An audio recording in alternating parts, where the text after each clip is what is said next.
すべて。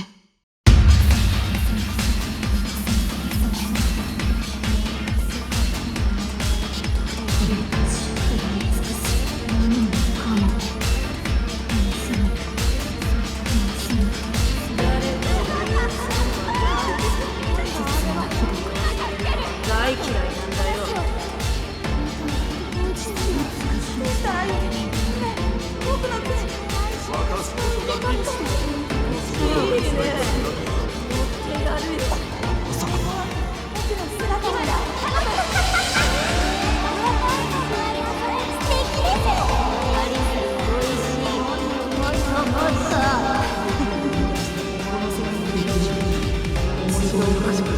この世界で好きにさせない。望みを叶える欲望のままに。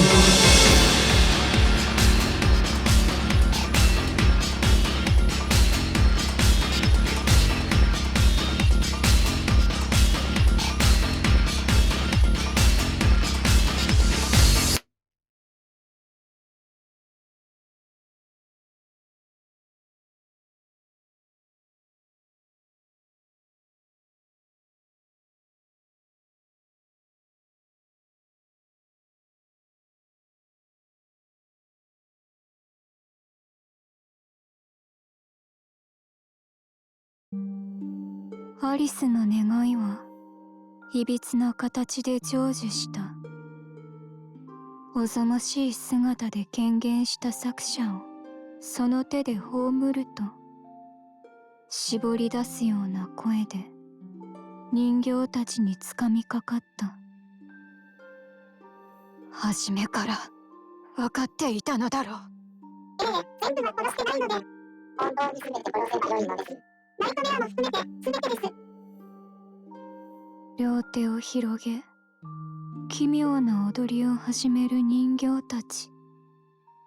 それに呼応するよう空が裂け、キャラクターズたちが生み落とされる。さあ、各世界で王がせし者たちよ。ここに全ての命まで揃った。今こそついに殺し合うのです。許さない、この呪われた世界を。許さない、この呪われた断りを滅ぼし食らい尽くす。何もかも。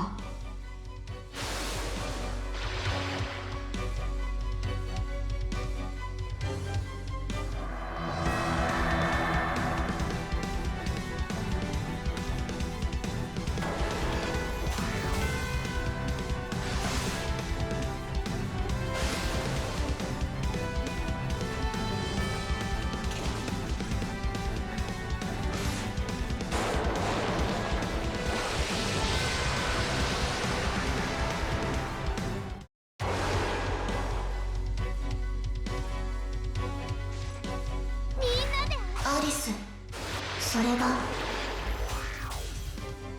君の望んだ姿なのかい？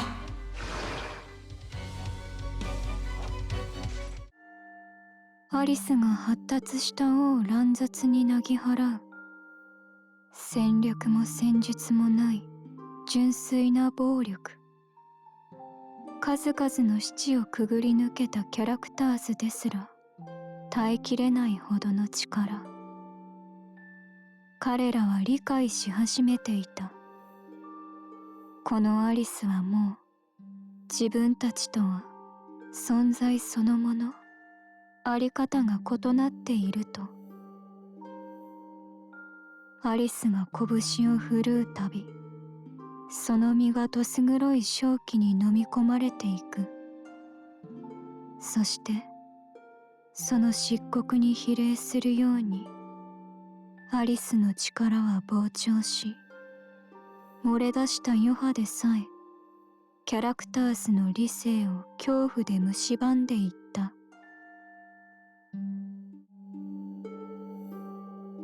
戦闘報告ナンバーデータ1。アリス F によるアルファルートからの移行を確認。総員、所定の地点へ移動を開始せよ。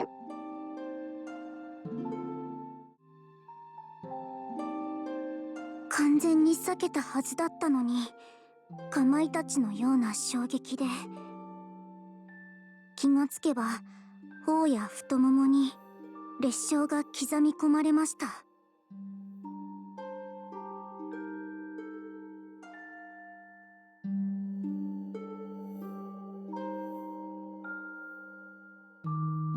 攻撃を予想し、茨のトゲで全身を覆い尽くしても、アリスの攻撃は私の体を容易に貫く力が込められていた。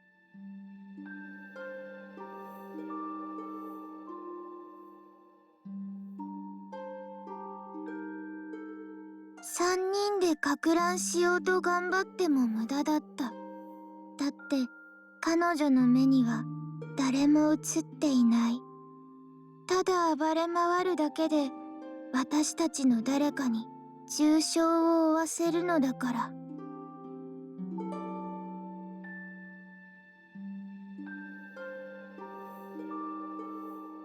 アリスさんのまとう純粋な力の波動に私たちの戦意が失われようとした。まさにその時、再び空が割れ、静かな狂気がこぼれ始めました。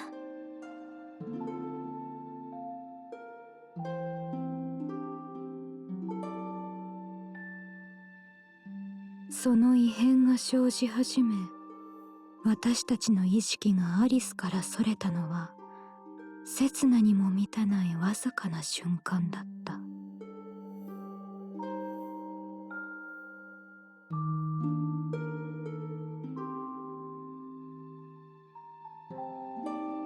空間が歪み始めるのとほとんど同時刻じゃった。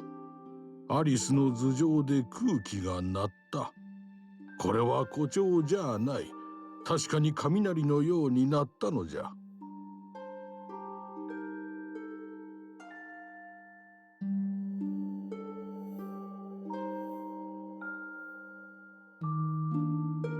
裂けた空、そこには新たな参戦者の姿が見えました。まるでそれは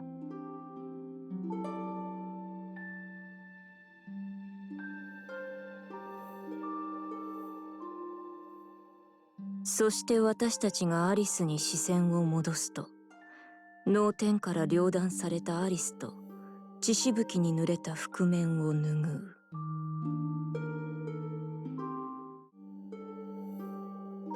戦闘報告ナンバーデータ2。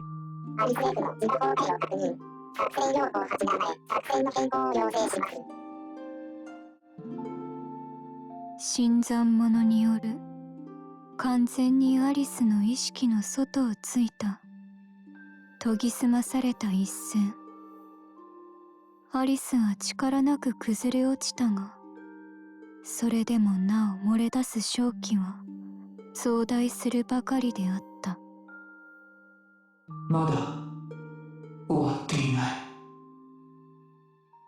誰かがそうつぶやくと、再びアリスの獅子は分裂を始め、次第にそれぞれの断片がアリスの姿をかたどり始めた。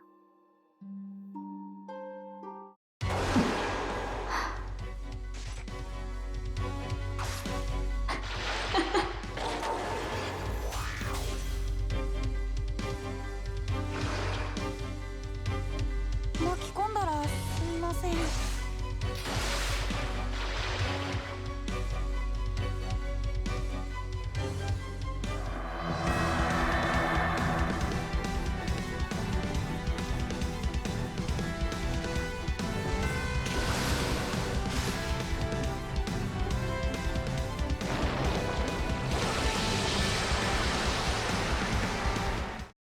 強大な力は全てを壊してしまう。そして壊れたものはもう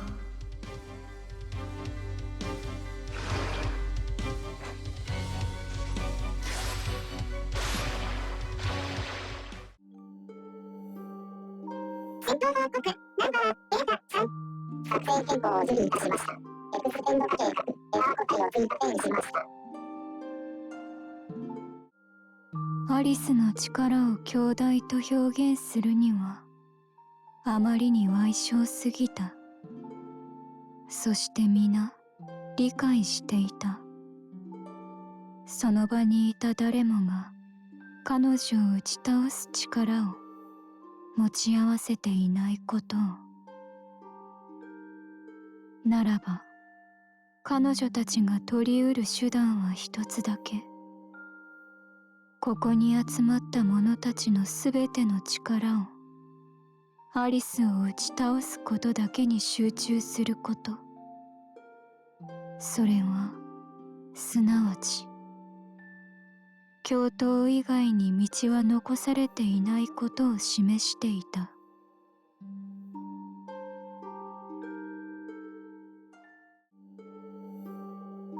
戦闘報告ナンバーデータ4。エラー答え。予定通りアリス F の駆逐に成功。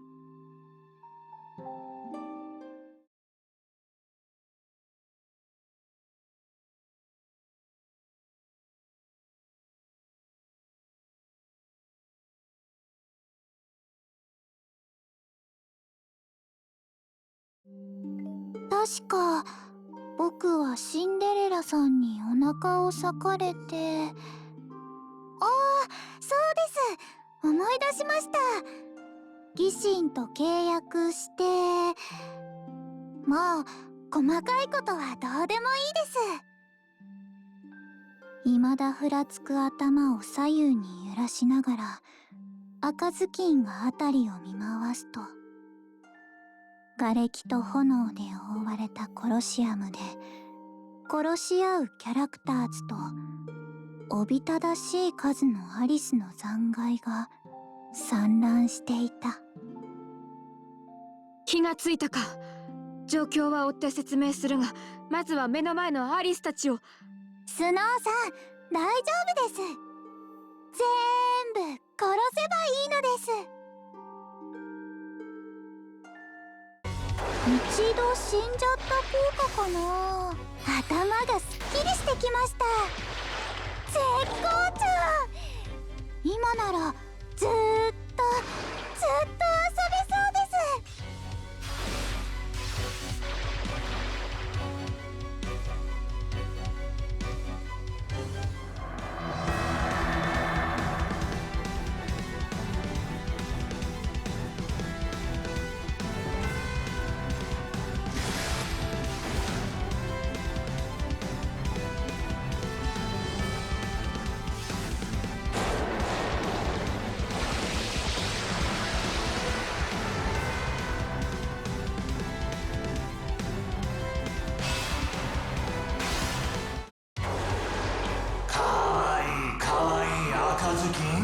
さあ早くこちらへおいで。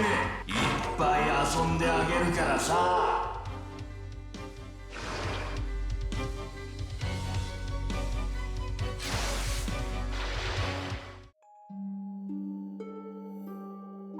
戦闘報告ナンバーデータ1。6。アリス F 分裂隊とキャラクター群の構成を確認。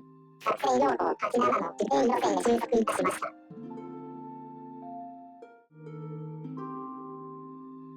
遊ぶためには相手が必要です。今までたくさん学習してきました。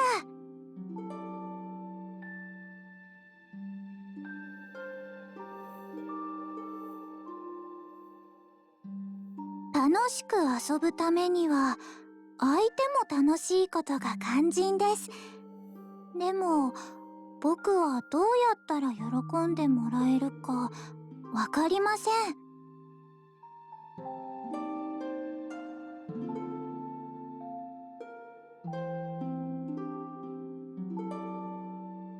とっても幸せなことに、ここには遊んでくれる人がたくさんいます。だからいろいろ試すことができます。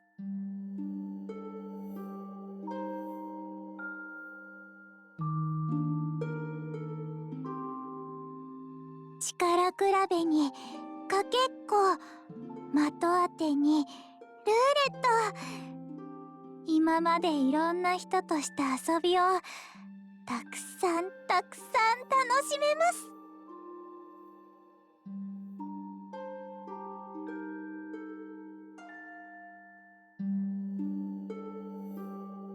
いろいろな遊びを試しましたが、全然楽しそうじゃありません。もっともっと創意工夫をする必要があります。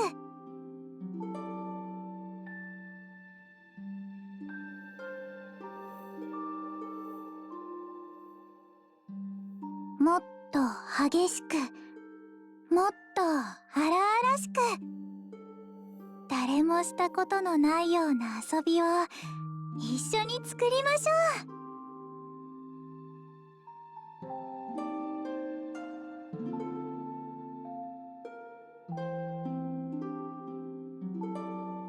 手遊び、足遊び、目遊び、耳遊び、爪遊び、はらわた遊び、見たことのない遊び、新しい遊びがどんどん思いつきます。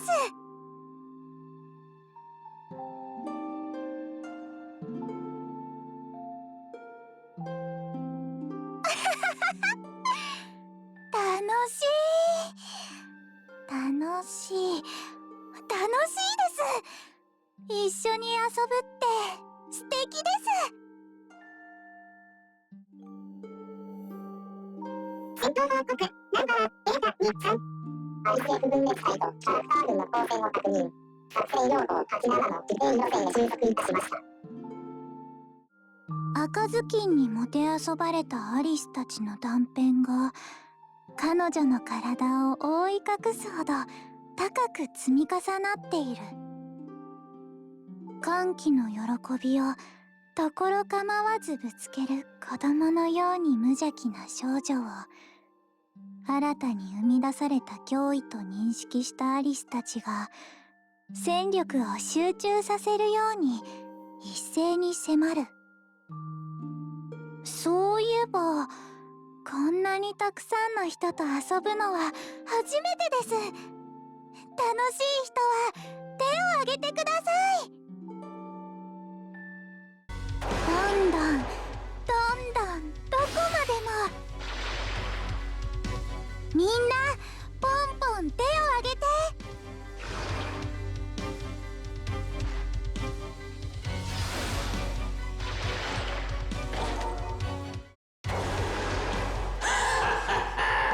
絶好調だ。その調子で落ちてこい。肉は腐りかけがうまい。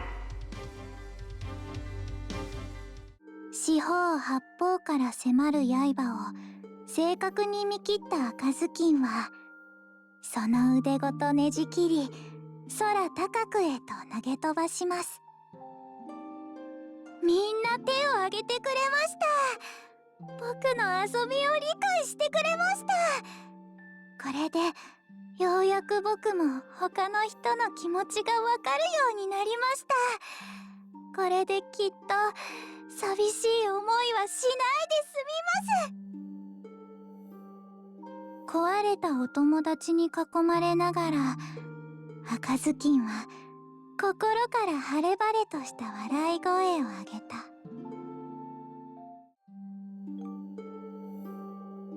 戦闘報告ナンバーデータ3局。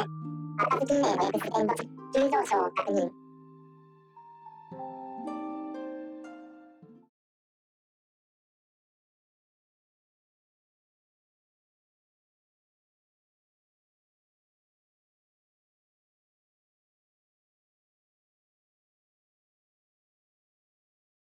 吸い込む空気が埃っぽい。それはまるで火事の焼け跡みたいで。っていうかここどこ？目覚めて叫ぶマッチ売りの少女の横を何者かの攻撃がかすめる。突然のことに身をすくめた少女に向けて冷涼な声が放たれた。的になりたくないなら立って戦え。誰ですか？少女を守るように立ちはだかった白い服の女が武器を構える。あなたも力を持っているのなら協力してほしい。アリスを止めるために。そうスノーホワイトはつぶやいた。あなたはライブラリ側の人間だろう。そうなのかな。そうだと思います。っていうか本当ここは現実。いや、あなたにとってはライブラリが現実か。説明が難しいな。なんで？私喋ってない。すまない。先に声が聞こえてしまうんだ。頭の中に直接。気持ちが悪いものだな。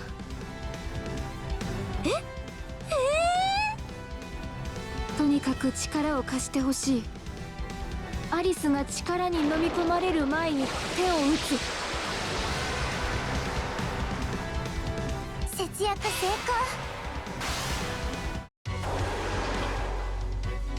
功。避けないでください。私にできるのはマッチを売るだけ。もともと戦うなんて予定になかった。作者さんだってそんなプロット立ててない。それなのにこうして戦っている。物語から大きく外れた私とみんなはこれからどうなってしまうのでしょうか。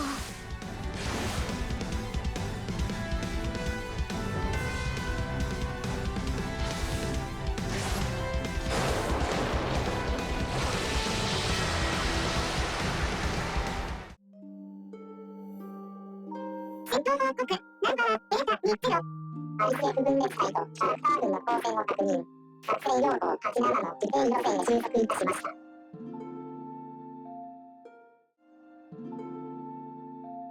暴走するアリスを止めないと正常なコロシアムは行われない。それでは誰の願いも叶わない。それは正しい行いではない。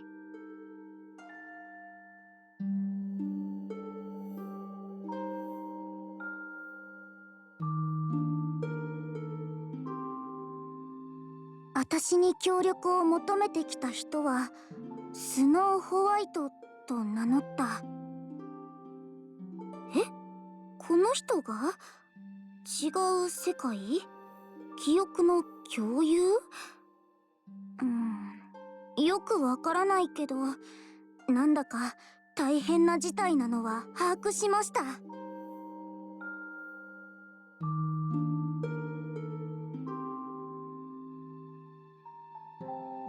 私は皆に力を借りてこの暴走を止める。代償として奪われた聴力の代わりに声が頭に届くのならば障害はない。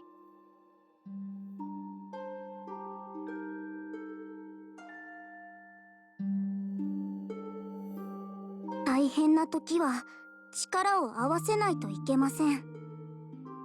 一人にだけ働かせて一人にだけお金を稼がせて他の人は楽しようなんて絶対にダメですから。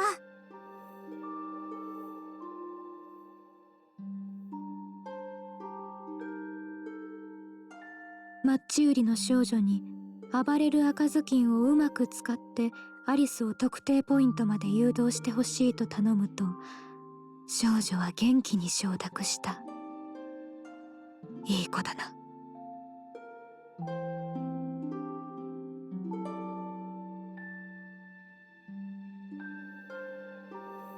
赤ずきん！協力を求めようと声をかけた瞬間吹き飛ばされた。痛い、熱い、やだ、血が出てる。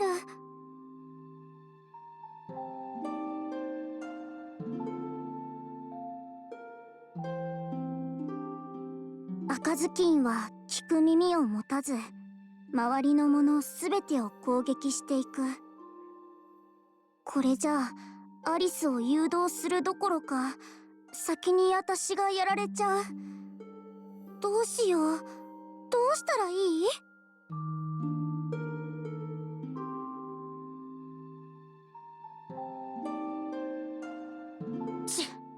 グズが。これだからお前に任せてられないんだよ。私と交代だ。引っ込んでろ。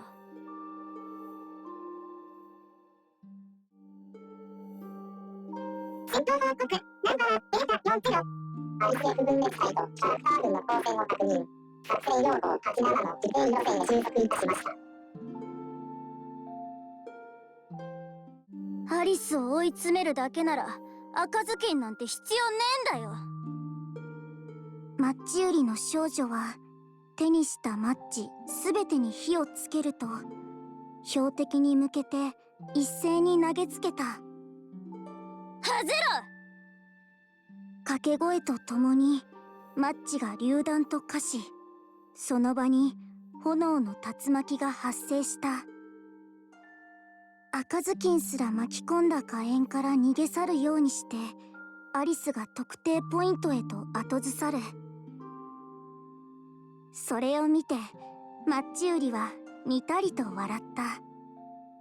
マッチはいかがですか？まだまだたっぷりありますよ。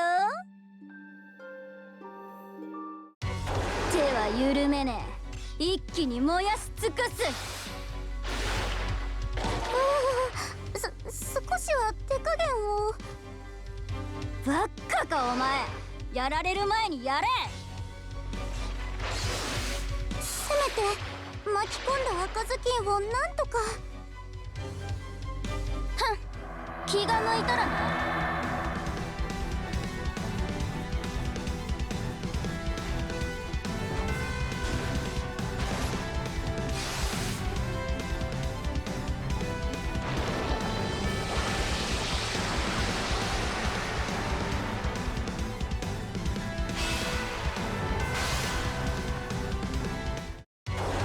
私にはもう一人の私がいる。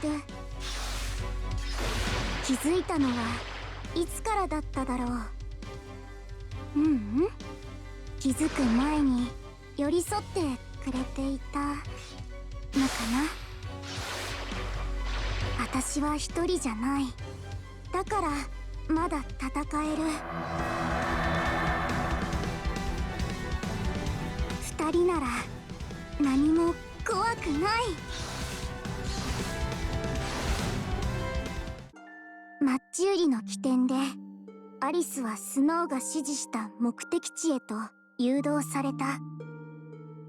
役目は果たしたからな。頬についたすすを払い、その場を去ろうとしたマッチ売りは足を止める。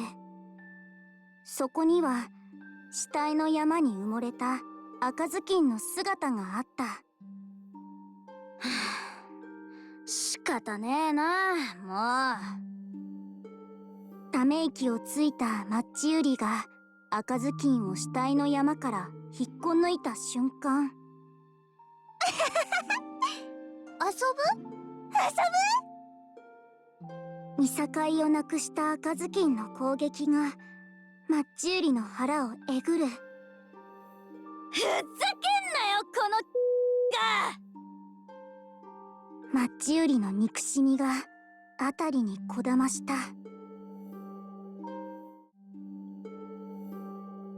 戦闘報告ナンバーデータ6キロ。マッチナーリエフのエクステンド値上昇を確認。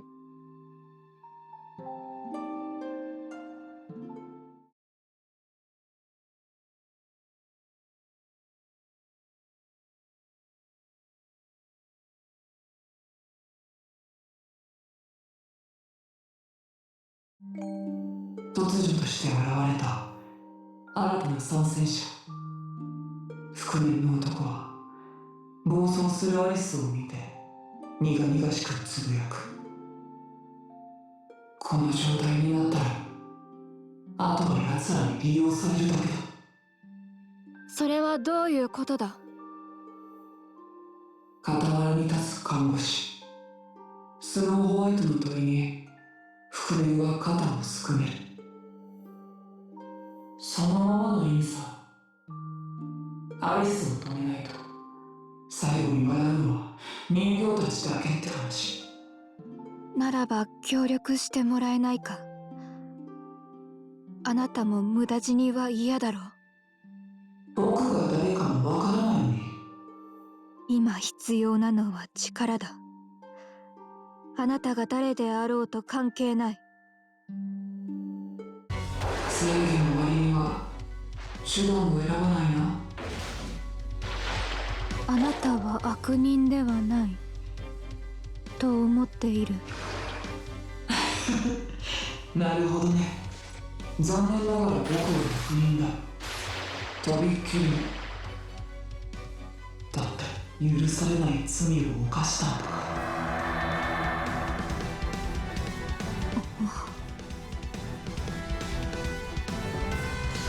ところで耳聞こえないんじゃなかった？なぜそれを。今はいい。直接頭の中に届く。会話に支障はない。だいぶ頭痛がひどそうだけ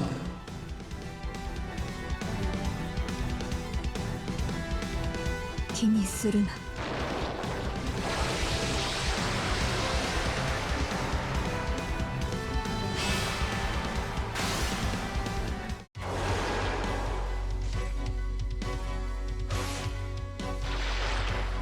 僕はコロシアムに降り立った。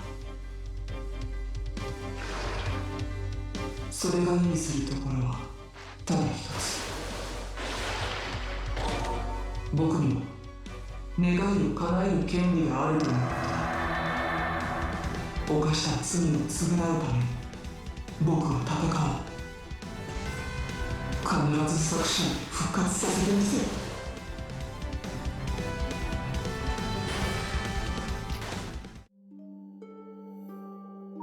戦闘報告ナンバーデータ21。ICF 分裂隊とキャラクター群の構成を確認。作戦用法87の時計路線で収束いたしました。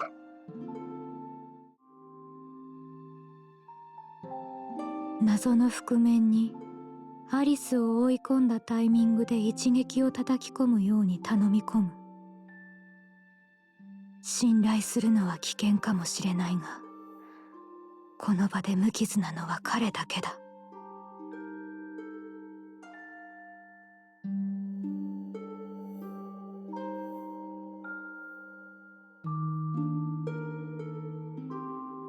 断罪するかのような灰青の人にまっすぐなそれに耐えられなくて、僕はスノーホワイトから目をそらした。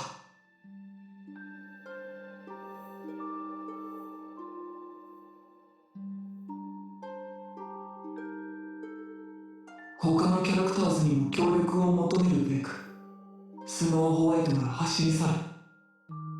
途端ホットアンドの息を吐いて自分に苦笑した。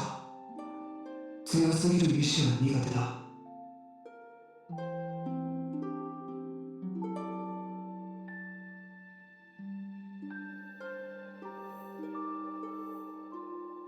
協力はする。むしろちょうどいい。この日のために全てを捧げ、手にした力を試すチャンスだから。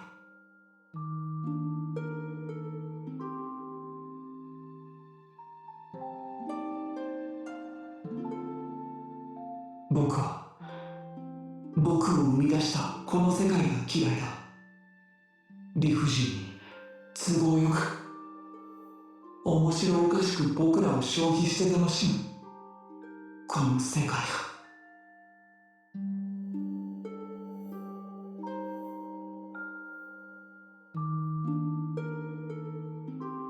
お前らの思う通りになってなるものか。僕は僕の物語を生きている。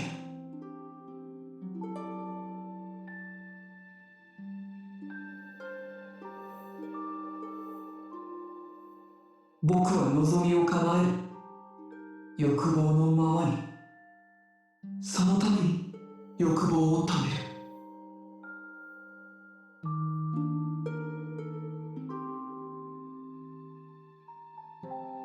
お前らのこの世界を好きにはさせない。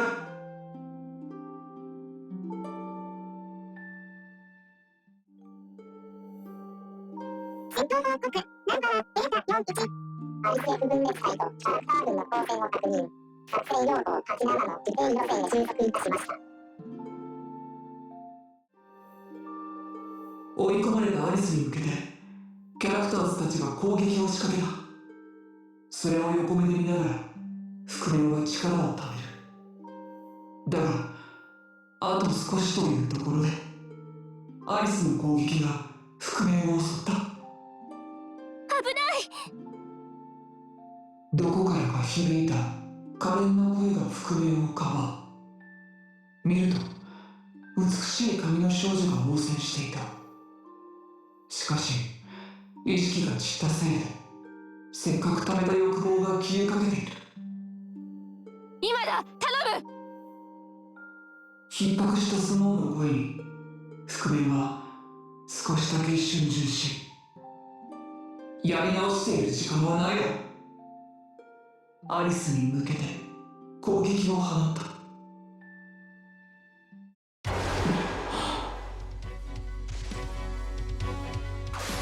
こいつ弱くなって、そうか、分裂しすぎ弱体化したのか。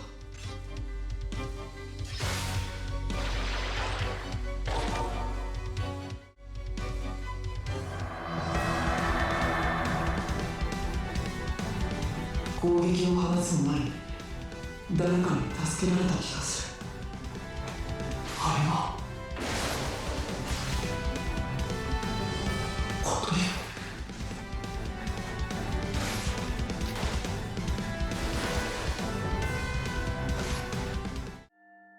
完全な力こそ出せなかったが、覆面の攻撃はアリスを貫き、その行動を停止させた。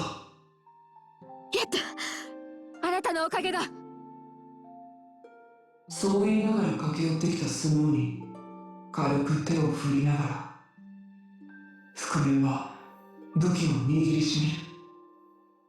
彼女の活躍は素晴らしかった。気ままなキャラクターズたちを動かし、的確にアリスを追い込む。そしてその力、僕はあなたの強さが欲しい。覆面の下から欲望にまみれた宣戦布告の光が漏れ出していた。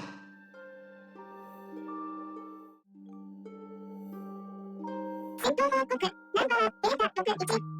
エラー個体の X 点の値上昇を確認。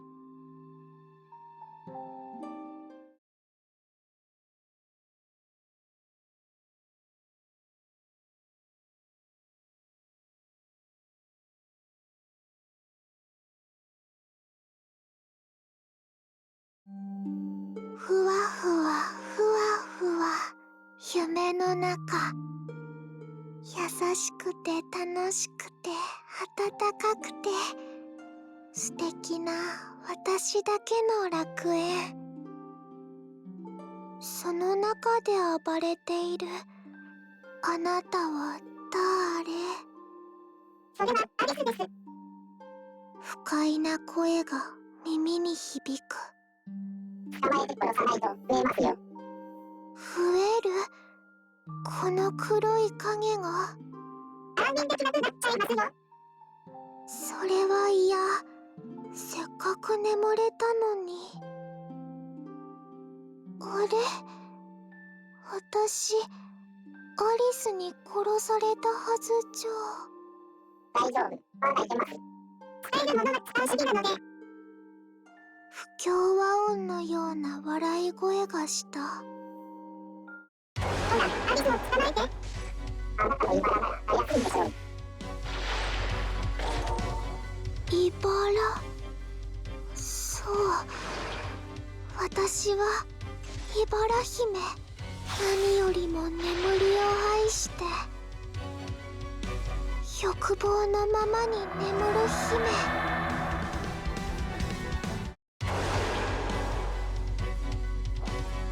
目覚めない方が良かったでしょ。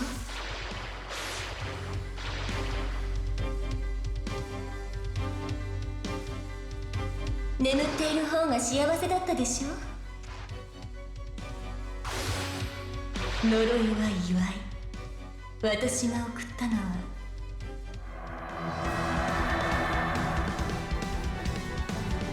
あなたにとって最大の幸福だったのです。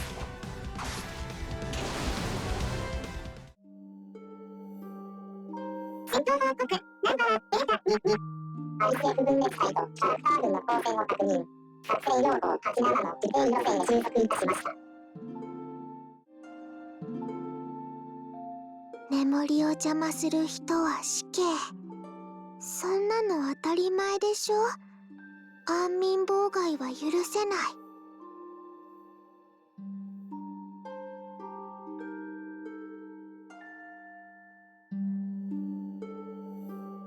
暴れるアリスをどうやって捕らえよう。一筋縄ではいかないみたいだし。オンオンと悩んでいると声が聞こえた。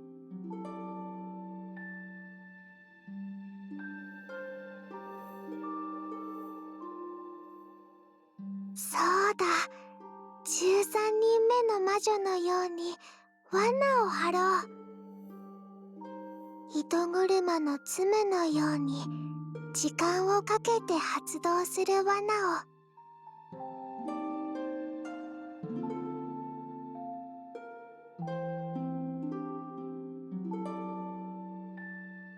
暴れる鳥は鳥かごへ入れなくちゃ。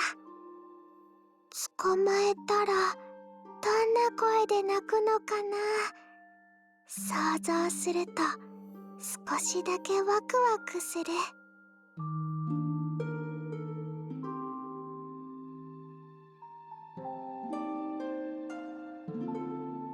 アリスを中心にして周囲に茨を仕込む。展開したら鳥かごになるように軌道を計算して少しずつ確実に。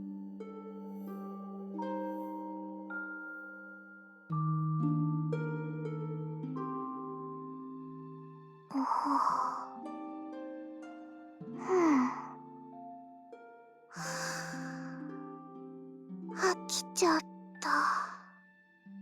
単純作業はつまらないのよね。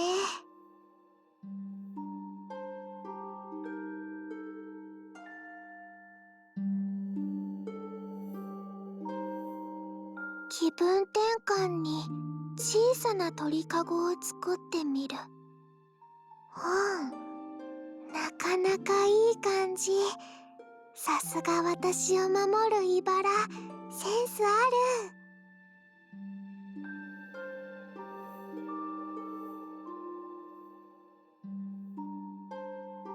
そうして試しに作った鳥かごにはいつの間にか2羽の鳥が囚われていた。戦闘報告ナンバーデータ3アリス F 分裂隊とキャラクター群の構成を確認。作戦用法87の時計路線へ収束いたしました。鳥かごの罠は未完成。けれどどうしても眠たくなって勝手にまぶたが落ちちゃうの。夢の中でも眠れるのね。スーッと一つ穏やかな呼吸をする。だんだん手足がポカポカしてきて。まだ寝てはいけません。アリスは暴れてますよ。寝ちゃいますよ。合わせ鏡に映るようにアリスが無限増殖しちゃいます。捕まえて。もううるさい。茨姫が叫ぶと中途半端に罠が展開した。ちょっと罠の展開が少し早いです。うるさいうるさいうるさい。も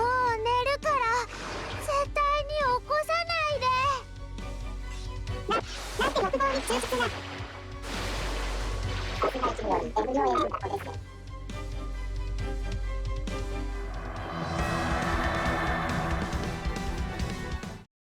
茨姫の名を冠する子よ。目覚めてしまったのなら戦いなさい。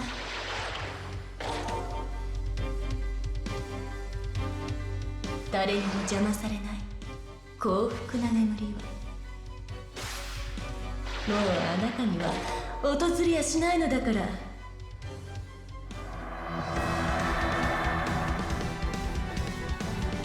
あなたは眠るために戦うのです。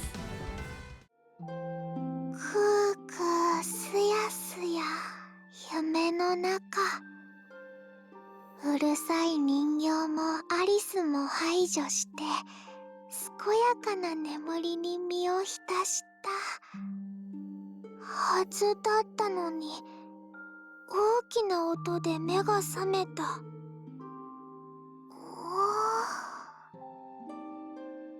辺りを見渡すと巨大な鳥かごが、その周囲には漠然とした空間が広がっている。ここはコロシアム。キャラクターズが殺し合う場所。まあいっか。この場所が何であれ、寝心地さえ良ければそれでいい。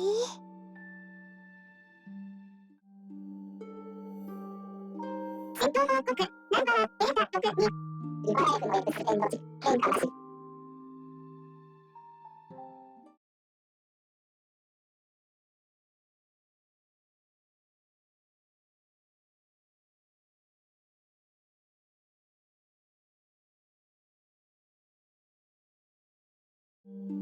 血の匂い、肉がはぜる音。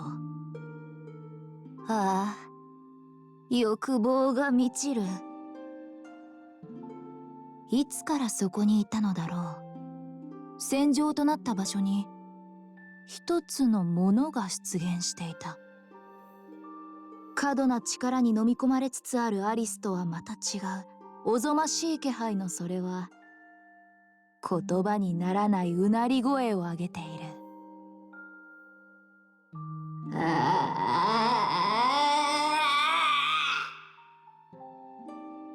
口の端からボタボタとよだれを垂れ流したものは、突如としてアリスの分裂体に食らいかかった。なんだあれは。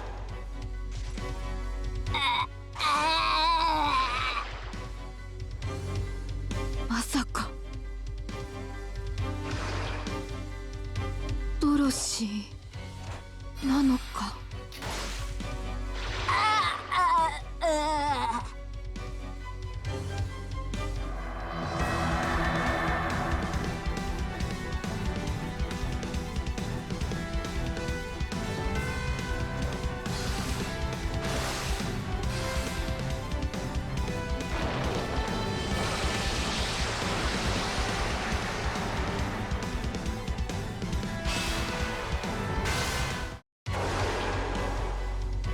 避けないでください。私は一体どうなったんでしょう。意識がはっきりしない。混濁している。私はまさかあの獣が私？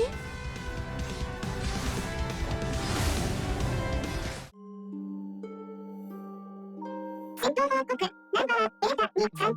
アリス F 分裂体とキャラクター群の構成を確認。作戦要項8 7の時計路線へ収束いたしました。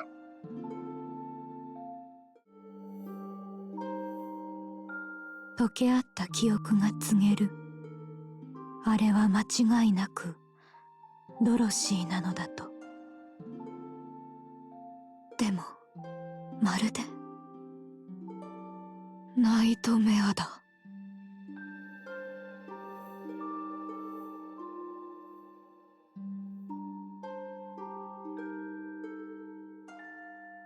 アリス、柔らかい腹欲しい。食らう。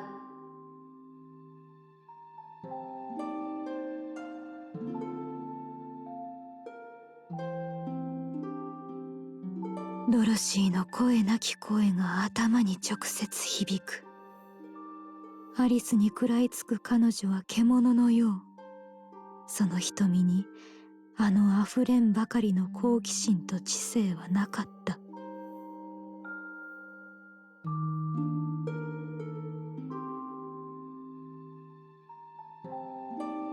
おいしい。おいしい。アリスはおいしい。もっともっともっともっともっと。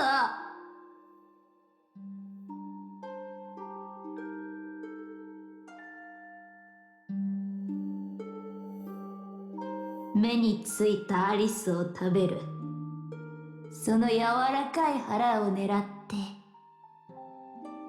ああ、なんておいしい。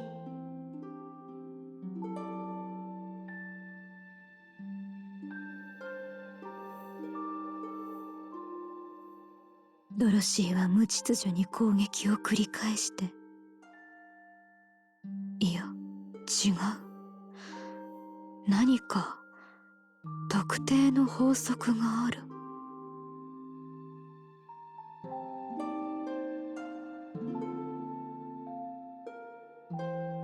血と肉と臓物が頭の中の霧を晴らしていく。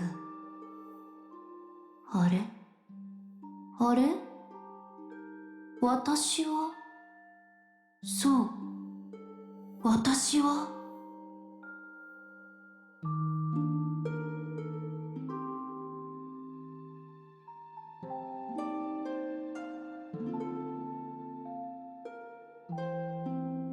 ドロシー！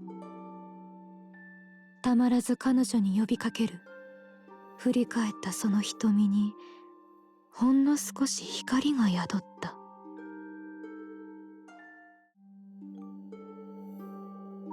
戦闘報告ナンバーデータ33。アリス F 分裂隊とキャラクター群の構成を確認。作戦用語87の時計路線へ収束いたしました。ナイトメア化したドロシーがスノーを見る。ドロシー、私はドロシー。アリスの肉片をごくりと演歌したその喉から滑り出た名にスノーは確信した。意思の疎通ができる。ドロシー、そのままアリスたちを追い込んでくれ。スノーの言葉にうなずいたドロシーは手近にいたアリスの分裂体の腹を狙って襲いかかる。おいしい。その唇は真っ赤に濡れていた。お腹の中身は何でしょう。湯気た土塩に柔らかな臓物、そして生まれ出る命。なるほどなるほど。アリスの肉が私に理性をもたらすわけですか。ならば理屈はどうあれ今は摂取を最優先。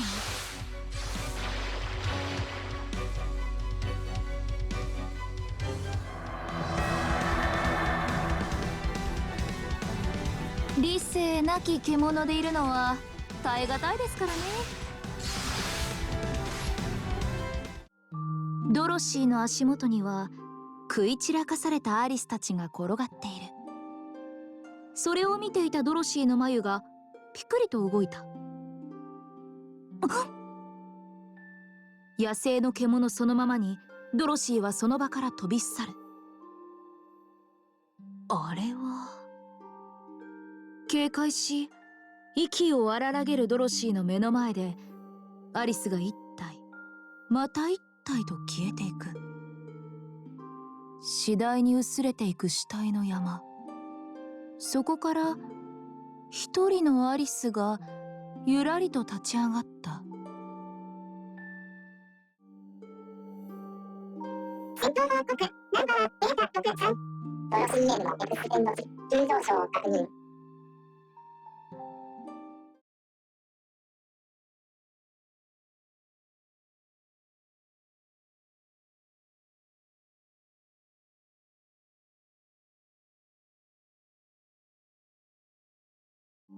お腹が減った。我慢できない。何か食べたいよ。くるみ割り人形と別れた3匹の子豚は煙舞う世界をさまよっていた。グーグーと鳴る腹は今にも背中とくっつきそうだ。このままじゃ死んじゃうよ。こうなったら何でもいい。でもできれば美味しいもので。スンと長女が鼻を鳴らす。するととてもかぐわしい匂いが鼻孔を刺激した。お肉が焼ける匂いだ。お肉お肉、ジュージューおいしい音がする。とろける脂肪に赤身の歯ごたえ。この匂いには抗えない。特にこのアリスが放つ匂いには。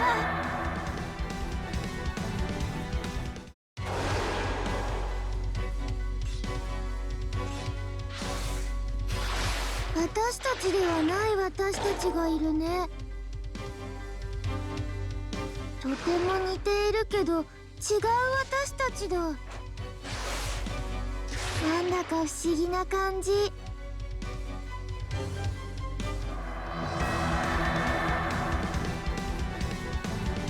きっとみんなこんな気持ちで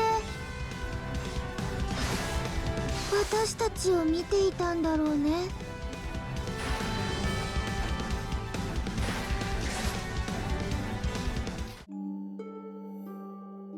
戦闘報告ナンバーデータ24 ICF 分裂体とキャラクター群の構成を確認。作戦要項87の受定路線へ収束いたしました。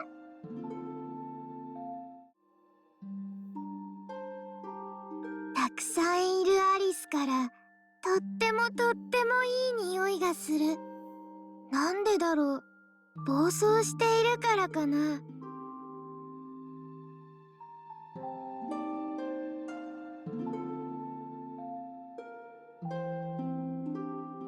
とりあえず美味しいものは食べなくちゃ。ガブリ。他の人たちに攻撃されて倒れているアリスの一人に噛みついた。あ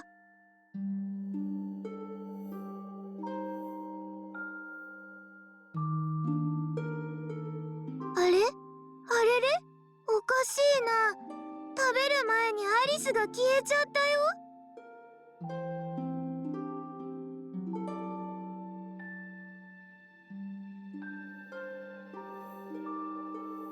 ねえねえ、あれを見て。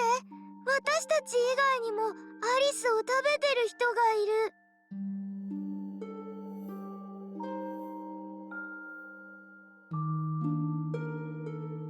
わかった。新鮮なうちに食べないとアリスは消えちゃうんだ。誰かに倒されてからじゃダメなんだ。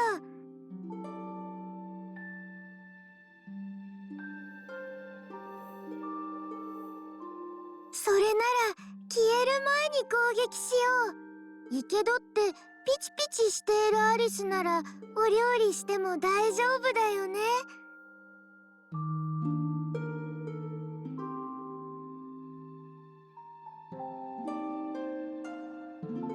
一番おいしい部位はどこかな。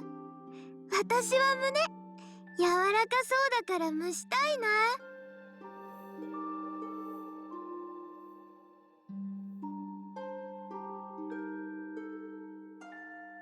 私は足がいい。引き締まってて美味しそう。焼き加減はミディアムレアで。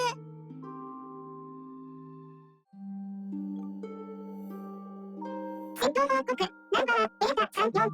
アリス F 分裂隊とキャラクター群の構成を確認。作戦用語87の受験路線へ収束いたしました。もうまた消えちゃった。これじゃお料理できないよ。倒すそばからアリスの体が消えていく。せっかく好みの部位を切り取っても火にかける前に消えてしまうので、3匹の子豚は不満げに鼻を鳴らした。こうなったらやっぱり生かな。生はお腹を壊すこともあるけれど、食べられないより絶対いい。飢えた子豚は生唾を飲み込みながらアリスの群れに突進した。うんしょうんしょ。倒せ倒せ、アリスを倒せ。消えちゃう前に食べちゃうぞ。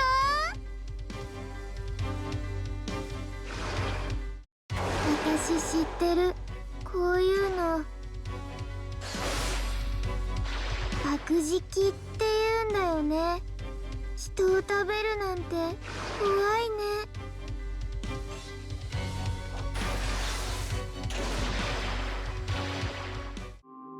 ガブガブもぐもぐボリボリごくり。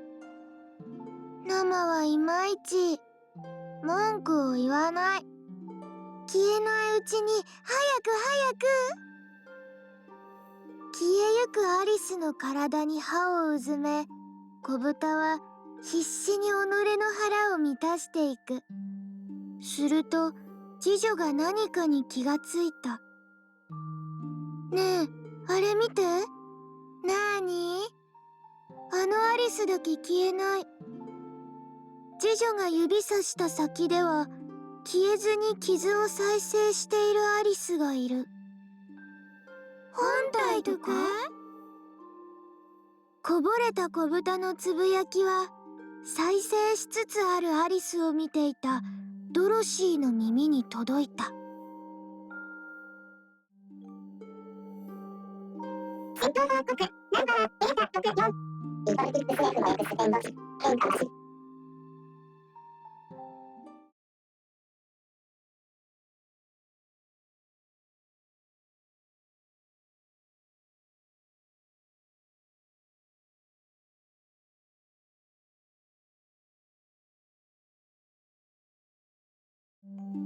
ほらごらん、男が一人でやってきた。ささやくように笛を吹き、夢見るように歩きながら男が一人でやってきた。ああ、素晴らしい、美しい素材がたくさん落ちている。激しい戦いに巻き込まれ、無残にもチリチリとなった肉の体。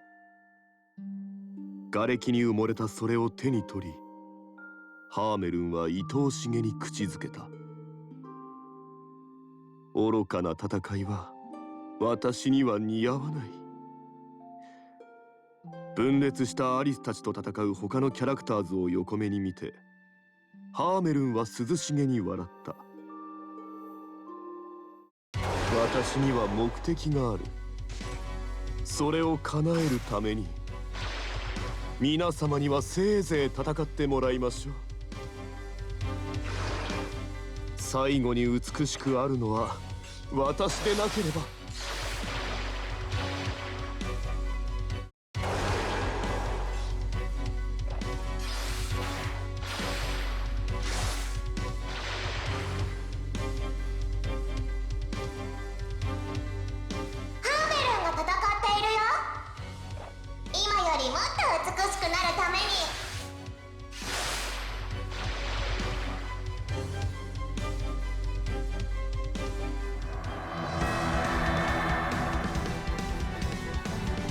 彼の一部となった僕たちも美しくなれるかな。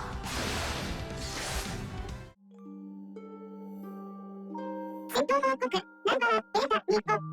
アリス F 分裂隊とキャラクター群の構成を確認。作戦用語87の受験路線へ収束いたしました。戦いは最小限に抑えて、むせ返るような空気を吸い込まないよう呼気も最小限に抑えて、気づかれないように静かな夜のように。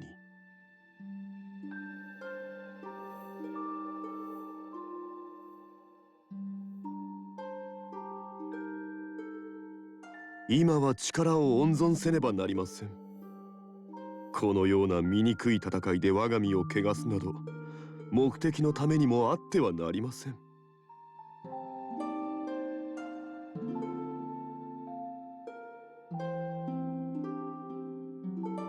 私の目的、それは一番美しい存在を手に入れること。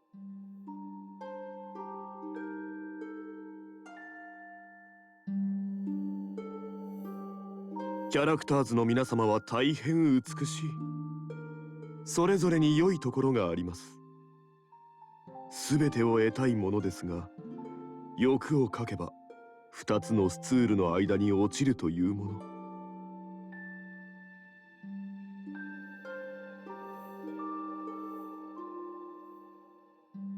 の。だから私はもう一度考えました。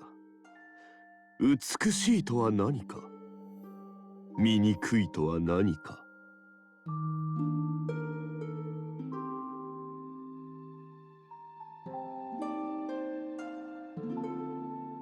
結論として、その命を燃やし尽くし、この戦いに勝利した者こそが一番美しい存在なのではないかと。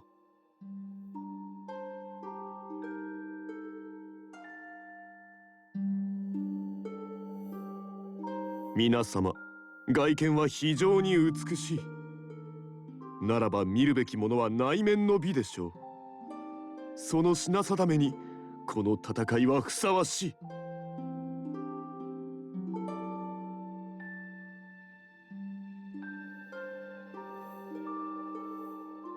そうして笑みを浮かべながらそっと戦場を移動する私を鋭い視線が捉える。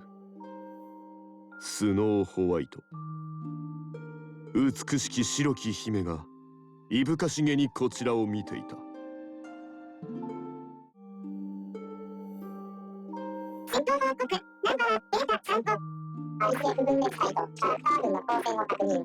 作戦用法87の時計路線へ収束いたしました。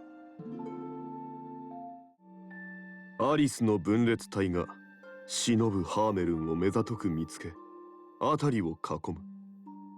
ずらりと並んだ少女の体を一別して、ハーメルンは深いため息をついた。ええ、あなたも十分に美しい。ただそのあり方がいただけない。倒せば消えてしまうというのも儚き美がありますが、私は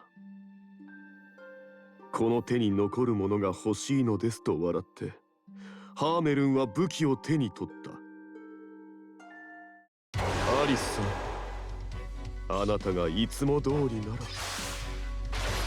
その腕、その足を、その瞳を、その唇を全て奪い取って移植したい。けれど今のあなたはとても醜いからダメですね。頑張れハーメル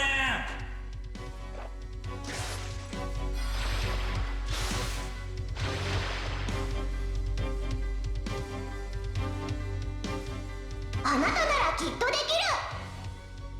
美の極地にたどり着ける。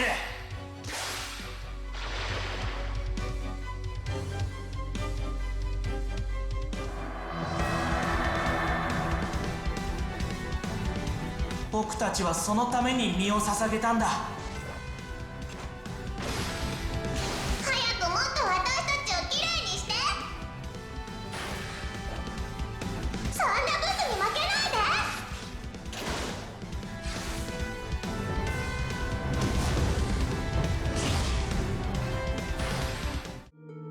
で。アリスの分裂隊と戦いながら、ハーメルンは己によこされる視線に違和感を抱いていた。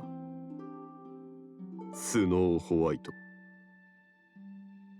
戦況を見定めている視線の主はおそらくハーメルンの意図に気づいているのだろう。しかしあえて問わず排除もせず、それどころかむしろこちらを手助けするような動きすら見せている。気味が悪いですね。白き姫は果たして何を考えているのか。読めない状況に小さく舌を打ちながらハーメルンはスノーと距離を取った。戦闘報告ナンバーデータ65。ハーメルネフのエクスエンド値変化なし。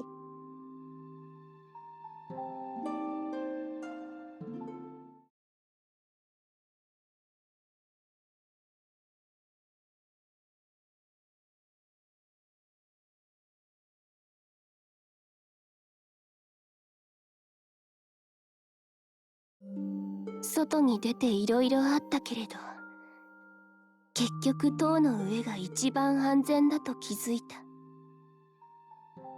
ここから出なければ誰とも争うことはないのだから。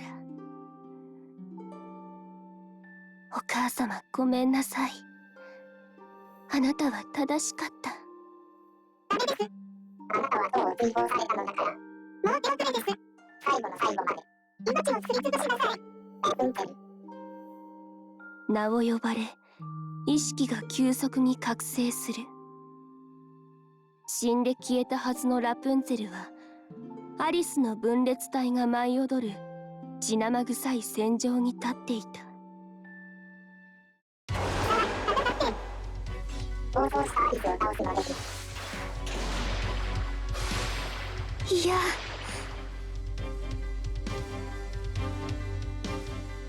い。ちゃんと話し合わないと。ちゃんと他人の心を理解しないと。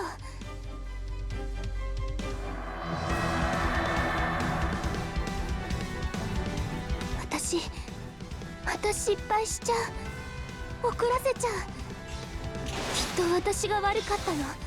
私が無神経だったの。もう喧嘩は嫌。失うのも嫌。だから私ちゃんとしなきゃ。いつも死んだらまともになっちゃった。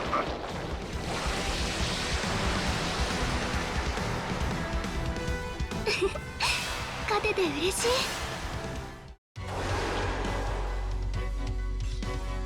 行きます。なんてかわいそうなラプンツェル。こんな争いに巻き込まれて。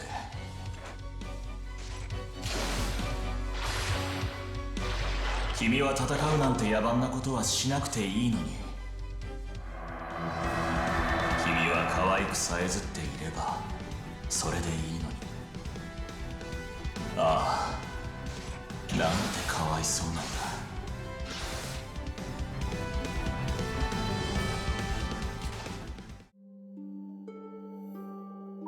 戦闘報告ナンバーデータ密告。ICF 分裂体とキャラクター群の光線を確認。作戦用法87の規定路線へ収束いたしました。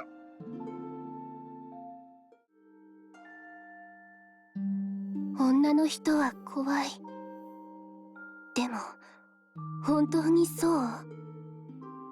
私が悪い部分もあったんじゃないかしら。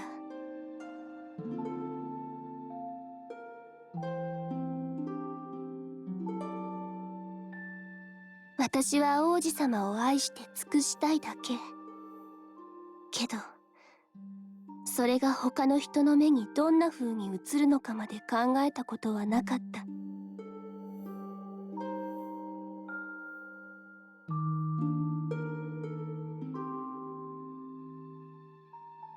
女の人でもちゃんと話してくれた人はいた。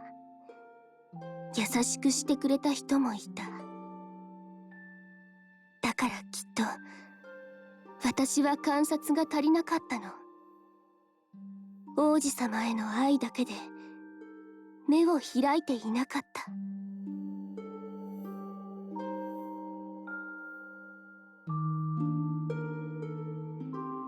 皮肉だわ。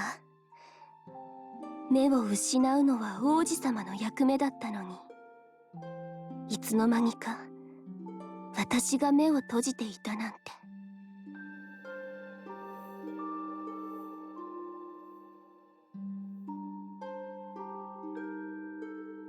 さあ、観察しましょう。アリスの一挙手一投足をちゃんと知らないと、せっかく仲良くなっても決裂してしまうから。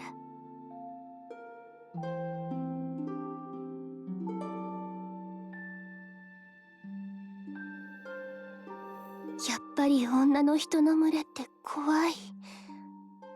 同じアリスなのに足を引っ張ったり殺し合ったりしてる。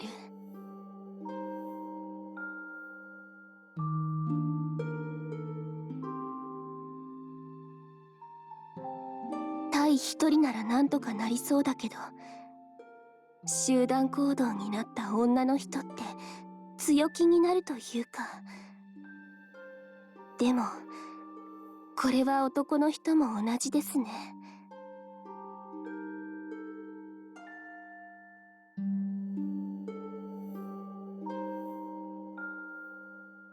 私はやっぱり一人でいた方がいいのかもしれない。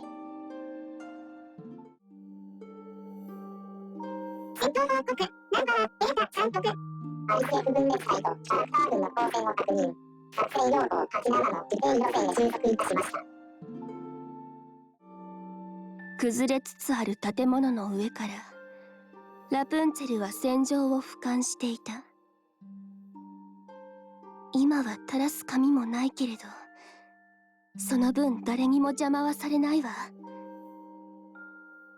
群れとして動くアリスの分裂隊、そしてそれと戦うキャラクターズたち、それらを眼下に見下ろし、ラプンツェルは観察を続ける。スノーホワイトが積極的に指示を出し、他を動かしてアリスを追い込んでいるようだ。しかし戦況は五分五分。それを崩すきっかけは、あっ！何かに気づいたラプンツェルは建物の上から飛び降りた。多分あの人。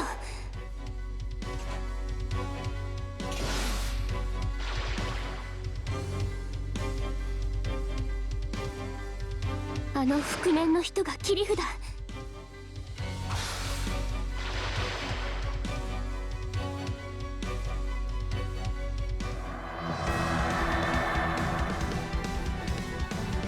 でもダメ、あのままじゃ狙われる。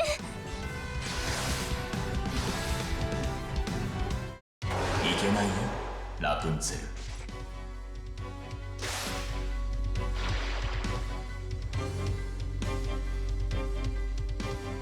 君はおとなしく僕を待っていればいいんだ。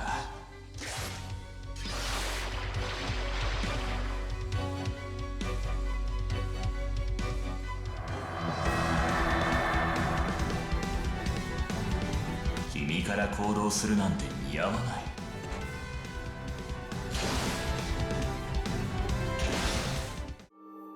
アリスの本体を狙うべく力を集中していた覆面に向けて、死んだふりをしていた分裂隊の一つが武器を向けた。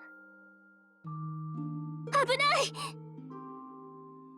ラプンツェルの声で覆面が攻撃に気づくも、それはすでに放たれている。間に合って。その身を捧げるようにしてラプンツェルは覆面の前に躍り出た。押し殺しきれなかった攻撃がラプンツェルをすり抜けて背後の覆面に向かう。私に守る力をください、王子様。願いながらラプンツェルは意識を手放した。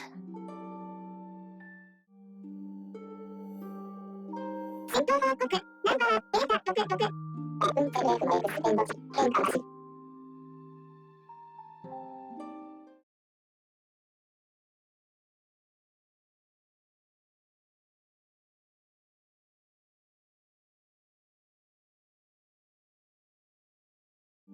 欲望をさらけ出せ、欲望に身を任せろ。そうして一つになれ。毒リンゴのかけらが口からこぼれてたかのように、スノーホワイトは目を覚ました。私はアリスにやられて。自分の脈を確かめながら、スノーは頭に響いていた声を思い出す。人形たちの仕業か。我らが何の企みもなく己を復活させるとは思えない。今度は何をさせるつもりだ。まだぼーっとする瞳をすがめたスノーの目の前に、見知った人物が立ちふさがった。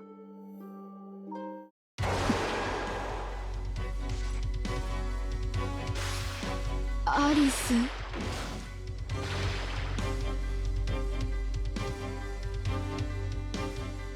壊さなきゃ。アリス、待て、話を。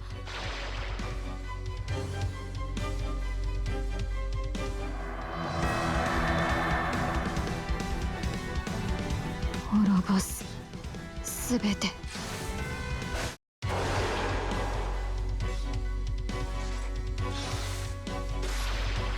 スノーホワイトが目覚めた。悪者と戦うために目覚めた。悪者は王妃？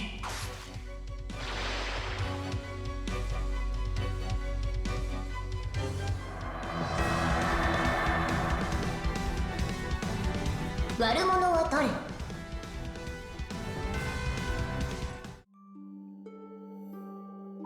戦闘報告ナンバーデータ27。アリス F 分裂隊とキャラクター群の構成を確認。作戦要項87の時定路線へ収束いたしました。ふと違和感に気づく。聞こえないはずの声が聞こえる。耳にではない。頭の中に響く。脳が揺れる。これも人形たちの仕業か。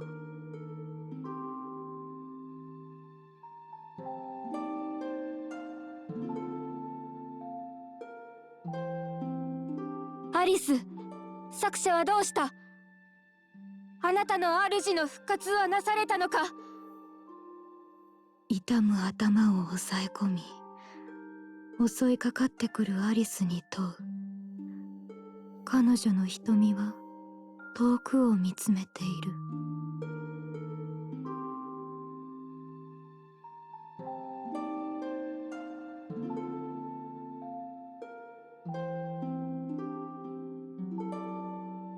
このアリスは明らかにおかしい。巨大な力に振り回されている。人形！貴様らアリスに何をした？耳奥にケタケタと笑い声が響いた。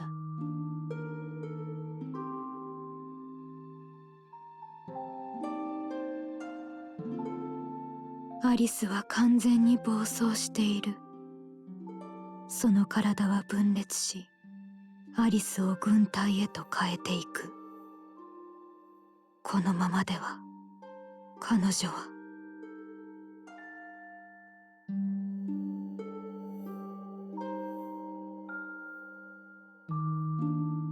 この状態になったら、あとは奴らに利用されるだけ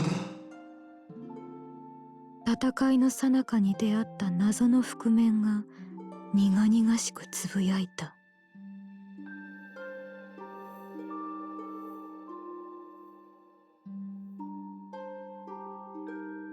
願いを叶えるためにはコロシアムが必要。でもアリスがこのままでは正常に起動しないんですよね。なので、なんとかしちゃって。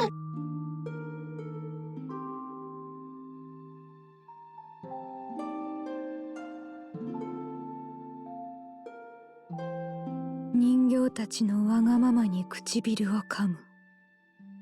そこから流れ出た血もそのままに、私はアリスの暴走を止めるべく他のキャラクターズに協力を求めることにした。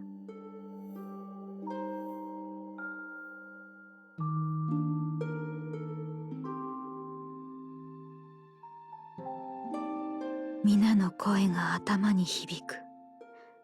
その度に頭痛がひどくなる。けれど体の奥からより強い力が湧き起こるのを感じていた。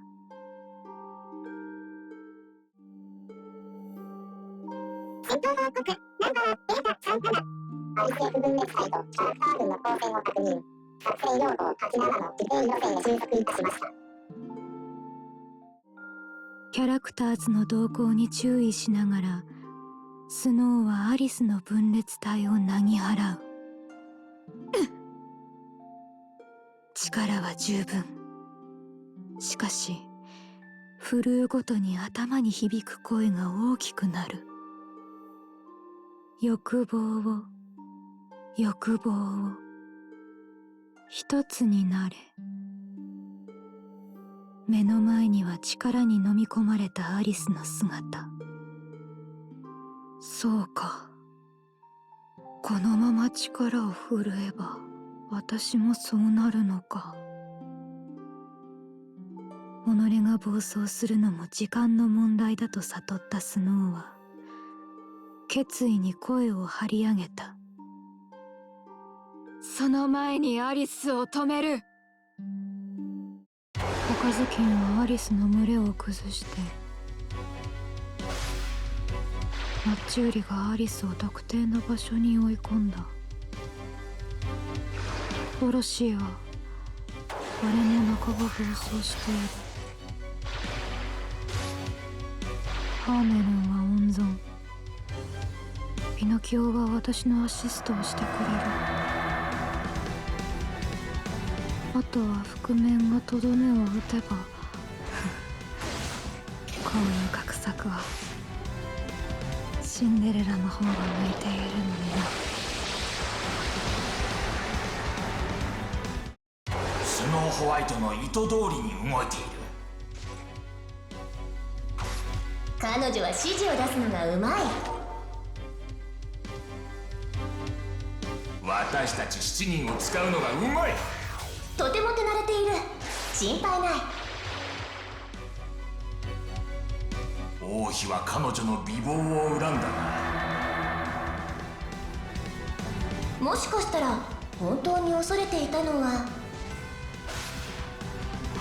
彼女の求心力なのかもしれない。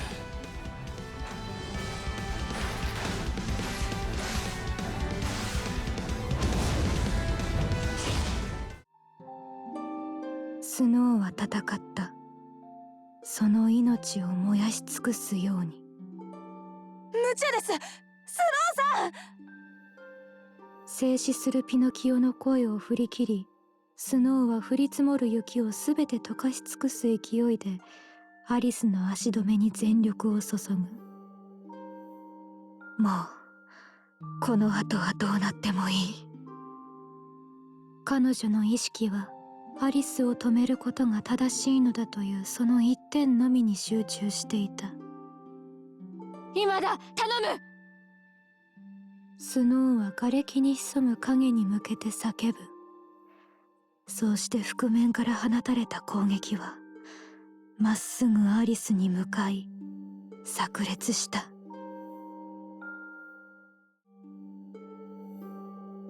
戦闘報告ナンバーデータ67。スノーホワイト A のエクステンド値急上昇を確認。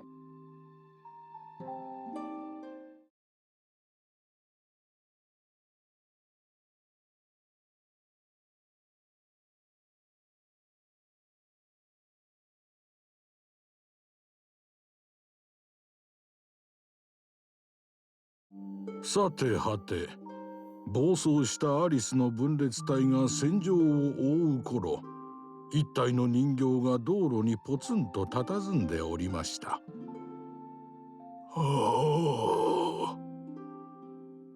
人形は同じところをふらふらと歩き回っています。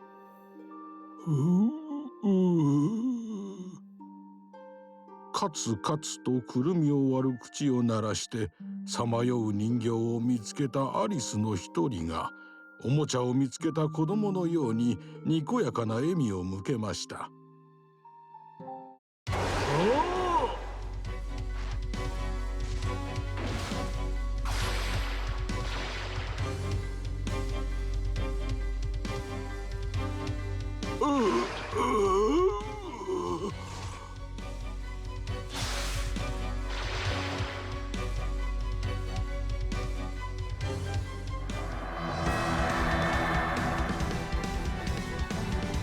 ベキ、ベキ。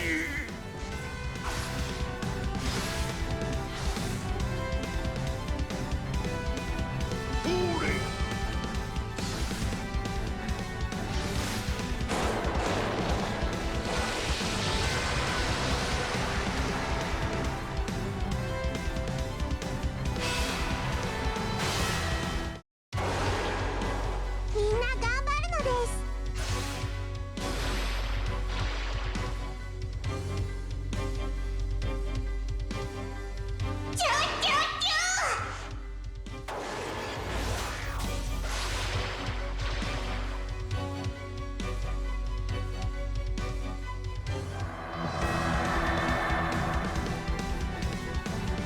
くるみ割り人形がいるでちゅ。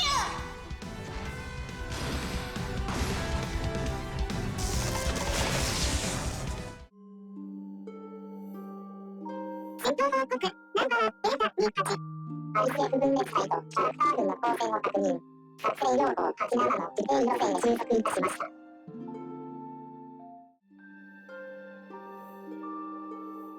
アリスの分裂体に襲われたくるみ割り人形はただひたすら逃げ回ります。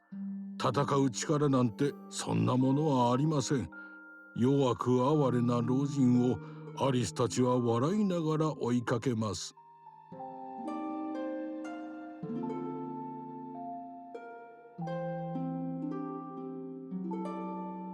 チャラララララ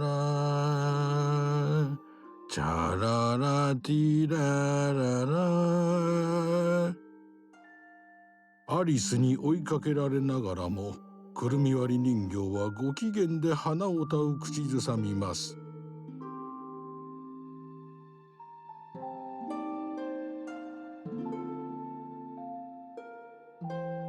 戦場に似つかわしくないくるみ割り人形の鼻歌に引き寄せられたのか、シンデレラが目の前に現れました。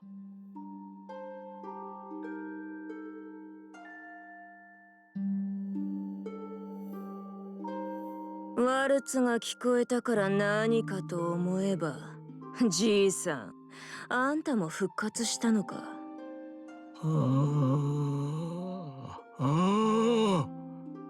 バカ、変なとこ触るな。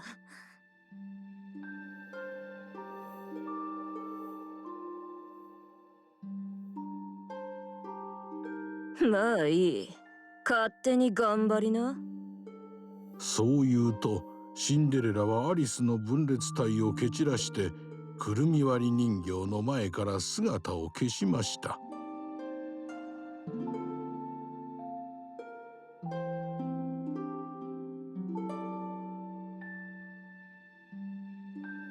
たったたたたたたたた。あれ、くるみ割り人形さん。ご機嫌な行進曲を口ずさみながら歩いていると、今度はピノキオが現れました。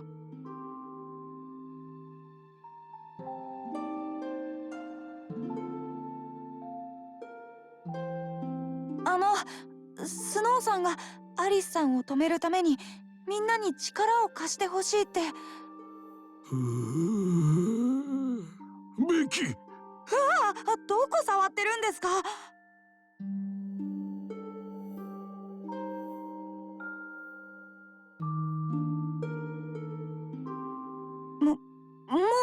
です。とにかく生き残って。そう言うとピノキオはスノーホワイトを手助けするためにくるみ割り人形の前から姿を消しました。戦闘報告ナンバーデータ38。ICF 分裂隊とキャラクター群の光線を確認。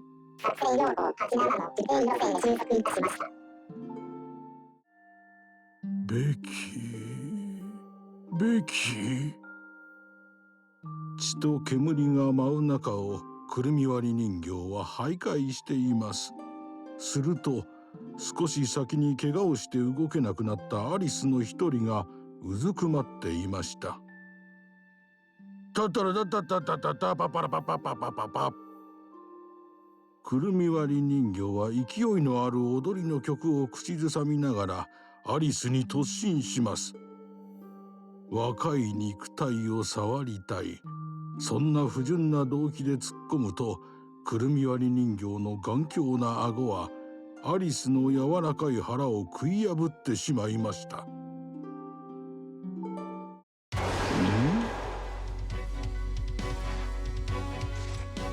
我が輩は何をして。ボ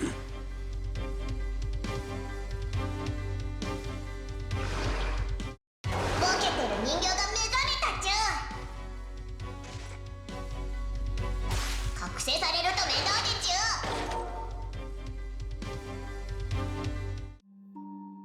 ゅアリスの血と肉はくるみ割り人形に消えたはずの理性をもたらしました。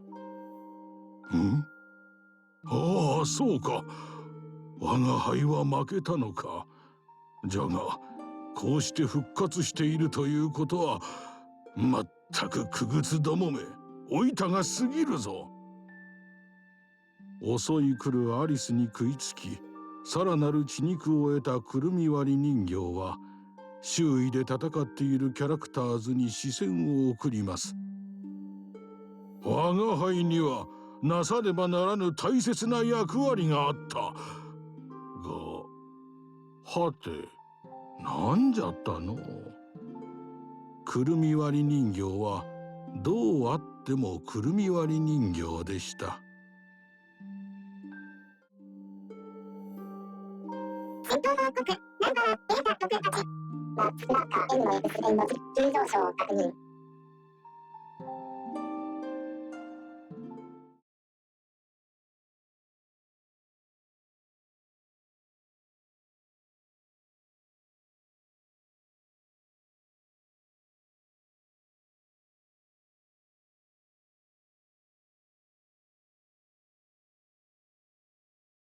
このまま死んでいいんですか？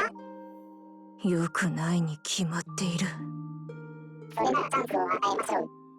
だから契約を。アリスが分裂していく中でシンデレラはその目を覚ました。生きてるな。これも契約のおかげってことか。どこか遠くから人形たちのきしんだ声が聞こえる。戦え戦えと。生き返らせてくれたことには礼を言っておくよ。でもね、それだけだとハイカブリは笑った。あんたらの魂胆は分かっている。どうせ利用するつもりで生き返らせたんだろう。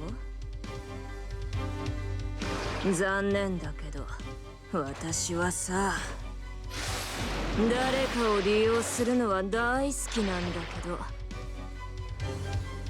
利用されるのは大嫌いなんだよ。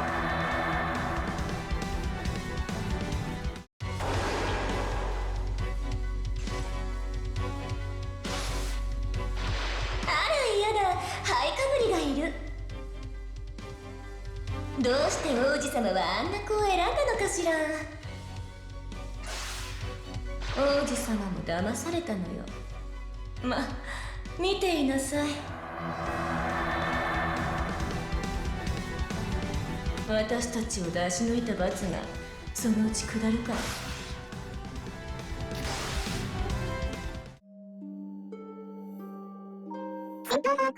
ナンバーデータ2級。ICF 分裂体とキャラクター群の構成を確認。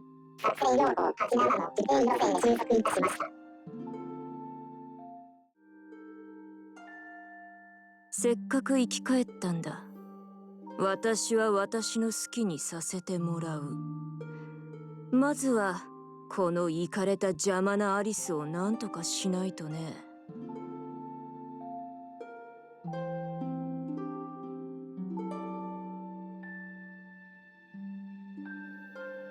しかしこのアリスはまるで獣だ。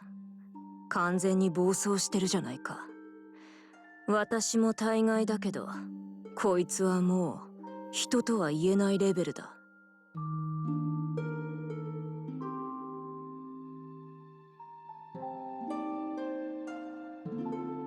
ふと見渡せば、死んだはずのキャラクターズが自分と同じように生き返り、アリスと戦闘を繰り広げてい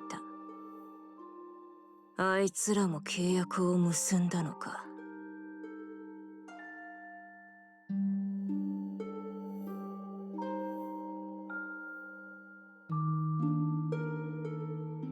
無理やりに戦わされている感覚。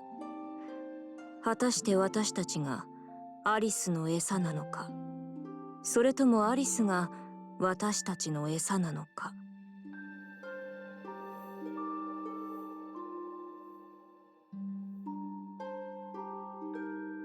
まあどちらでもいい。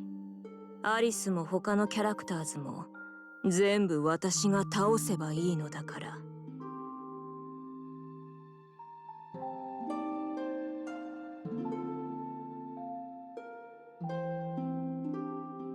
スノーが協力体制を取ろうと指示を出しているようだけど、共闘する気はさらさらない。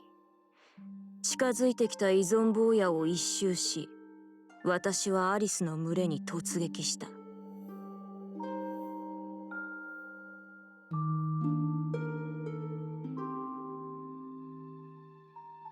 所詮人は一人。誰かに頼った瞬間に終わる。しかも私たちは殺し合う同士だ。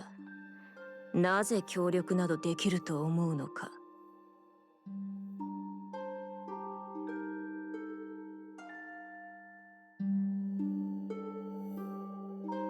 一人で生きていくために必要なのは圧倒的な力。友情も愛情も同情もいらない。余計なデコレーションは芯を腐らせるだけ。戦闘報告ナンバーデータ3級。ICF 分裂体とキャラクター群の構成を確認。作戦要項87の時系路線へ収束いたしました。もっと力を。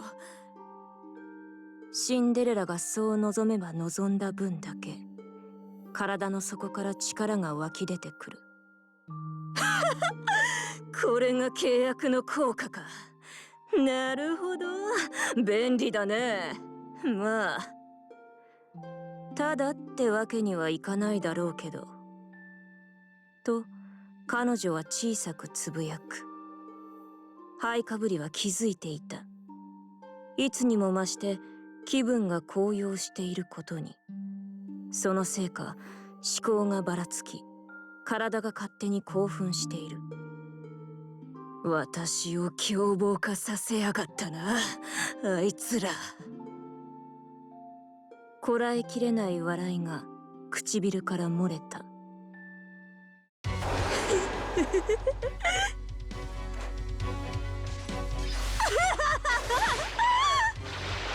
いいね、乗ってやるよ。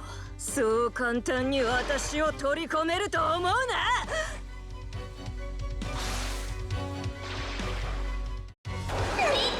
見て、どんどん醜くなっていくわ。あの子にお似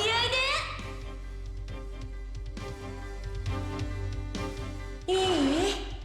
表面はごまかせても育ちの悪さはごまかせないのよ。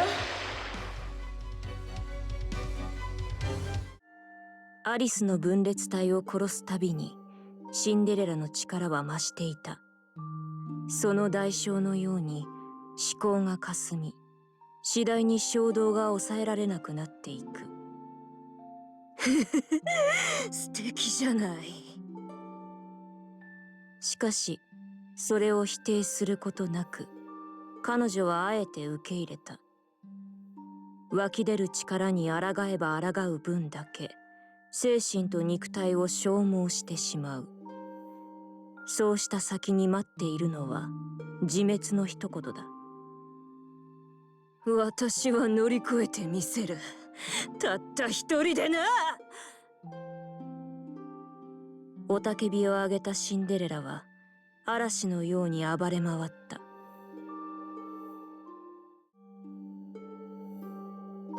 戦闘報告ナンバー069。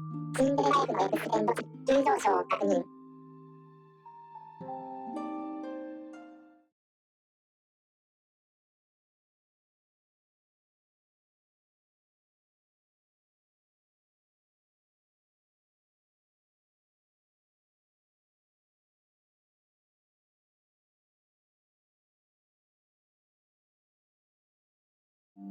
ゆらゆらと漂っていた意識に急激に光が当てられる。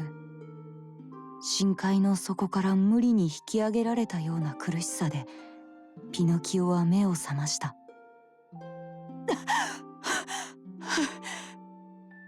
荒く息をつく自分の体、息、呼吸、命。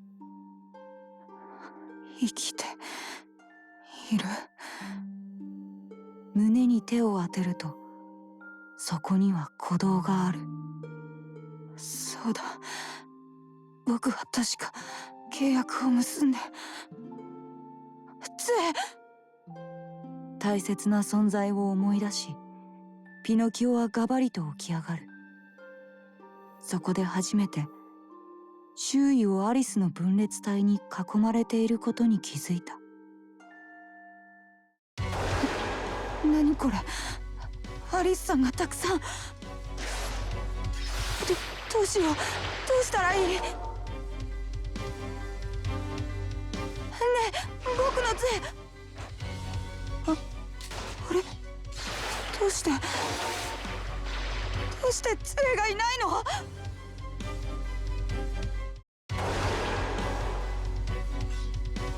力ずくで決める。ああ、ピノキオ、こんなところにいたのか。お前をずっと探していたよ。それにしてもお前は相変わらず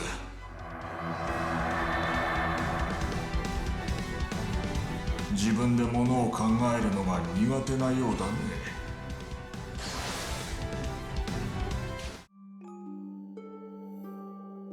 戦闘報告ナンバー030。アリス F 分裂体とキャラクター群の構成を確認。作戦用語87の時計路線で収束いたしました。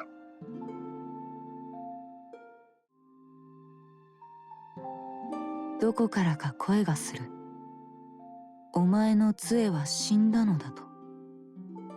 もうその手に戻ることはないのだと。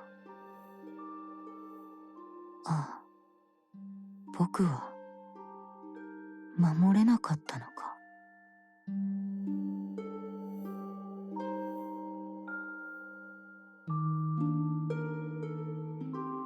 杖の死を無駄にしないためにも頑張ろうよと溶け合ったもう一人の僕が言う。そうだね、生き返った僕はもう今までの僕じゃないのだから。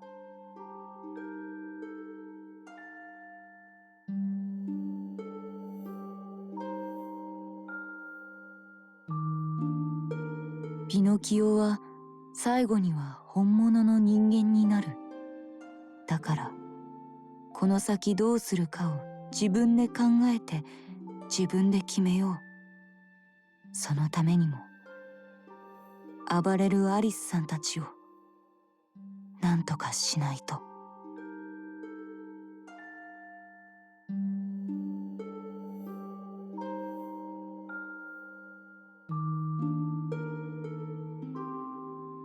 ピノキオ、凛とした声が戦場を駆け抜ける。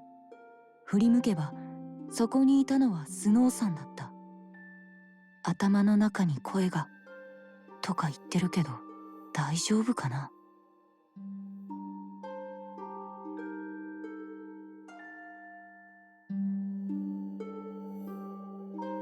スノーさんは他の人たちと協力してアリスさんの暴走を抑え、コロシアムを正常なものに戻そうとしているらしい。僕は喜んで伝令係を務めることにした。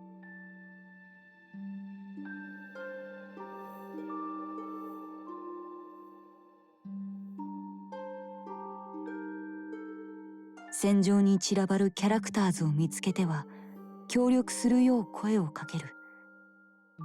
途中くるみ割り人形さんに出会ったけれど、あれはダメだろうな。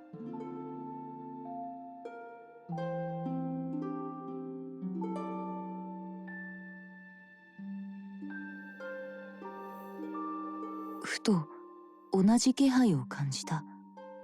戦場を見やればそこには暴れ回るシンデレラさんと赤ずきんさんが見える。おそらく僕と同じ生き返り組だ。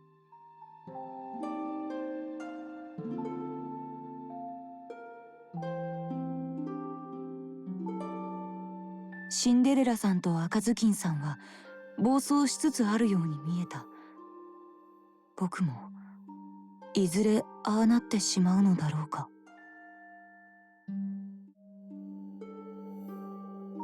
戦闘報告ナンバーデータ40。ICF 分裂隊とキャラクター群の構成を確認。作戦用法87の規定路線へ収束いたしました。無限に湧いてくるアリスの姿にピノキオは焦りを感じた。このままでは消耗戦になってしまう。そうしたら行き着く先は。暴走なんて冗談じゃない。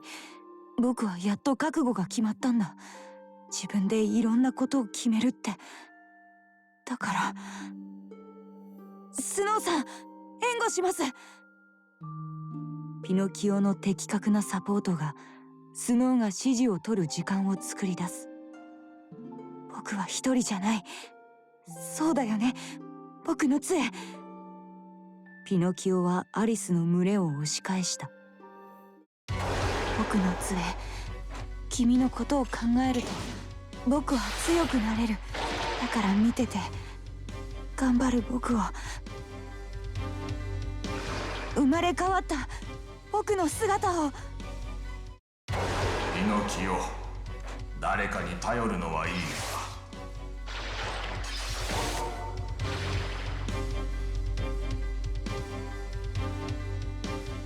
頼る相手を間違ってはいけない。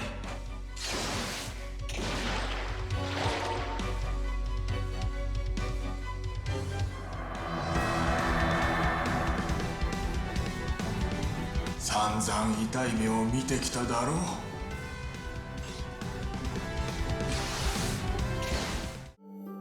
スノーホワイトの描いた作戦がアリスを捕らえた。いつの間にかこの戦いに参加していた覆面の男がスノーホワイトの号令でアリスに向けてとどめの一撃を放つ。群れの本体と思われるそれは光の中で力なく倒れた。やった！これでコロシアムは正しく戻る。そうして生き残った一人が叶えるのだ。作者を復活させるという願いを。そうだ、僕はこの戦いに勝利しよう。そして作者ではなく杖を復活させようとピノキオは自分で決めた。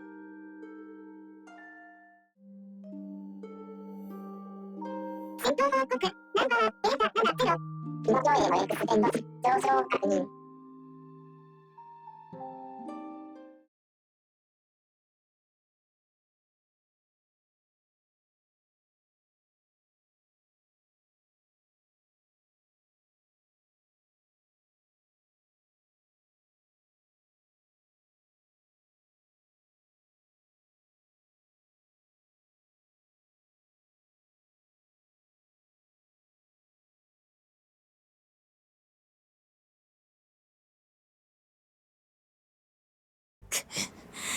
次から次へと撃ってほしい。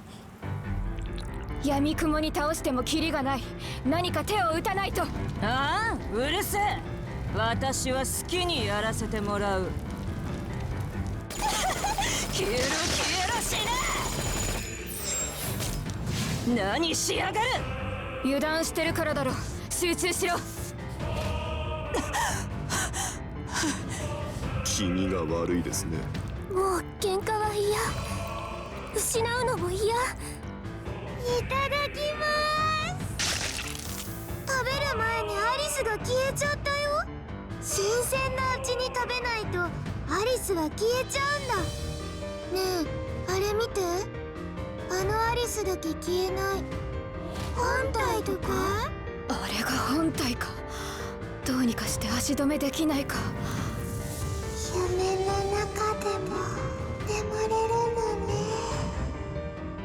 もううるさい。イバラか。ちょうどいい。今だ、頼む。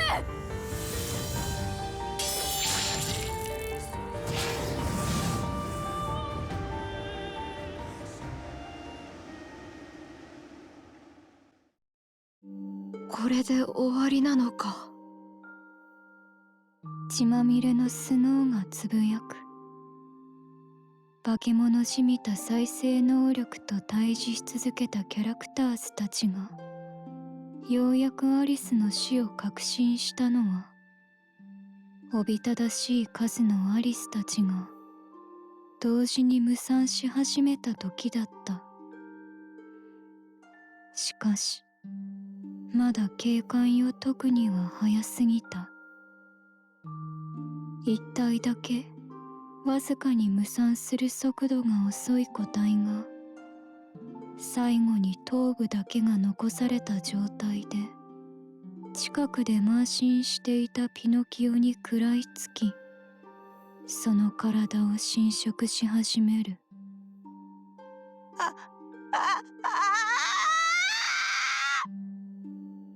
神経を侵食される快感で痙攣するピノキオがアリスと融合し始めた。アリスがピノキオを食べちゃった。ピノキオ、今助ける。諦めな。あれはもう無理だ。だいたい私たちは殺し合う関係だろう。一人減ったと思えばラッキーじゃないか。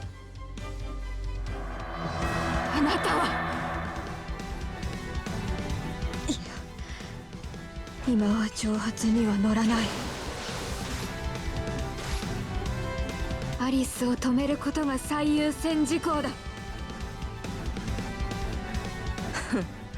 つまらないけど同意するよ。倒した相手に同情なるし。痛いよ。僕が消える。怖い。嫌だ。死にたくない。や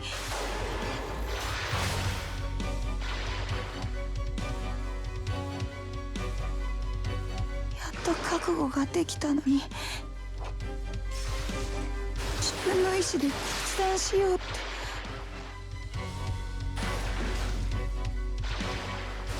それなのに。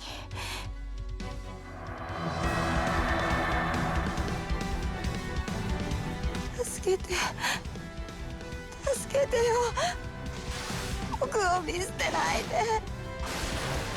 僕は生きたいんだ。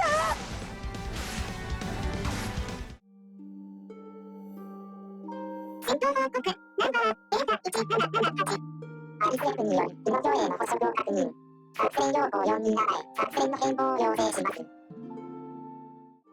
さらなる厄災の誕生を阻止するには今この瞬間しかない。スノーは物陰にいたハーメルンに視線を送る。彼は先の戦いで力を温存していた。この力は使いたくなかったのですが、ーメルンの声がスノーの頭に直接響く。失った聴力の代わりとはいえ、やはりこれには当分なれそうにないな。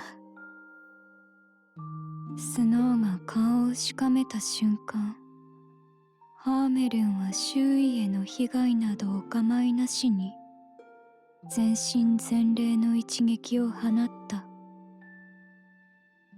激しい光の本流に飲み込まれるピノキオの慣れ果てとコロシアム。崩壊したそこに残されていたのは、どこまでも暗く深淵のように巨大な空洞のみだった。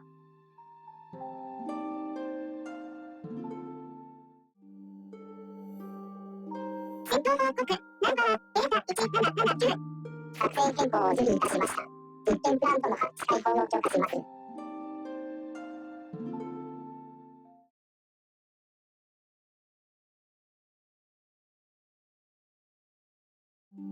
崩壊したコロシアム。その地下には深く巨大な縦穴が広がっていた。深い闇の中を落ちたマッチ売りが周囲を見渡すと、そこは球体関節人形が製造される工場のような巨大な施設が広がっている。わかった。僕もそう思う。落ちた場所が近かったのであろう。そこには何もない空間に話し続ける赤ずきんがいた。じゃあ終わりにしましょう。噛み合わない会話に困惑するマッチ売りの少女に目を赤く血走らせた赤ずきんが襲いかかった。ねえ、お友達になってくれる？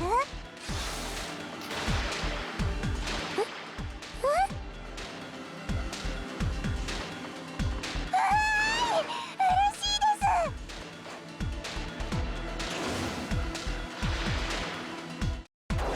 食い入れがありそうな娘が増えた。赤ずきんもマッチ売りも柔らかくてとても美味しそうだ。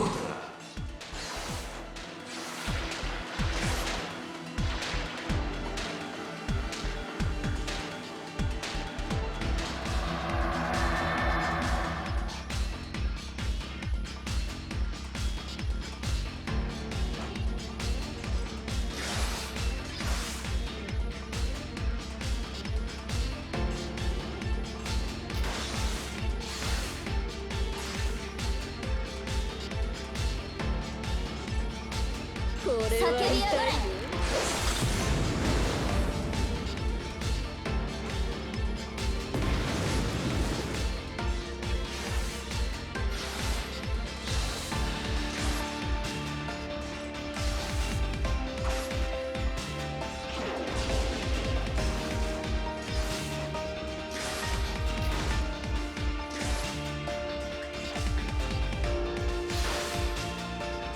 叫び上がれ。負けるわけにはいかない。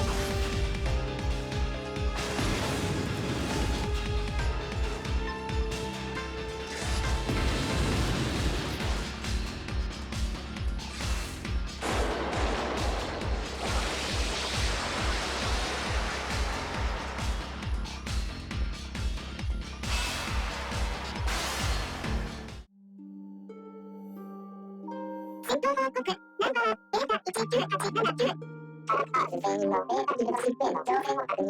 作成要項427の規定路線で収束いたしました。頭の中のお友達は僕よりも楽しい遊びをたくさん知っています。きっとマッチ売りさんも楽しんでくれるはずです。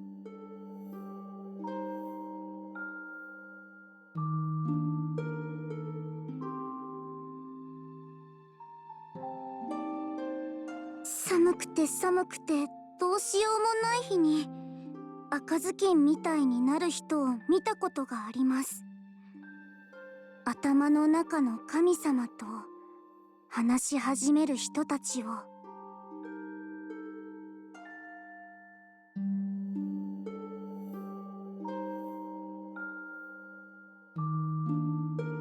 頭の中がすっきりしたりモヤモヤしたり忙しい。心の中がイライラしたり楽しい気持ちで満たされたりくるくる回って忙しい。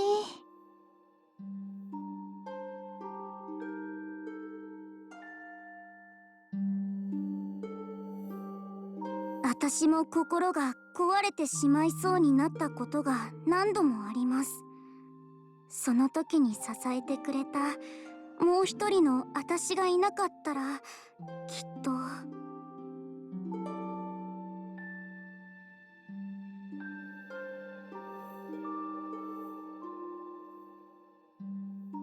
体を動かすのではなく、ただ頭の中の声と一つになる。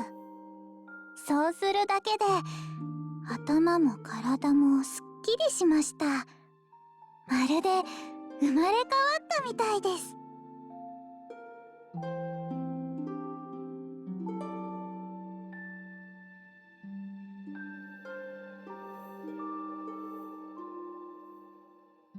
口は悪いけど頼りになるもう一人の私。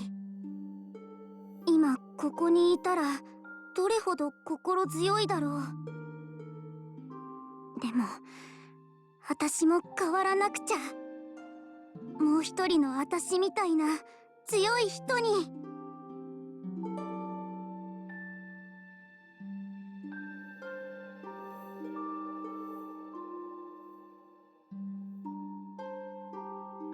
僕、何か私、君が何を緩やかにしす曖昧チョリ担当台ぶどう酒そこにあるいは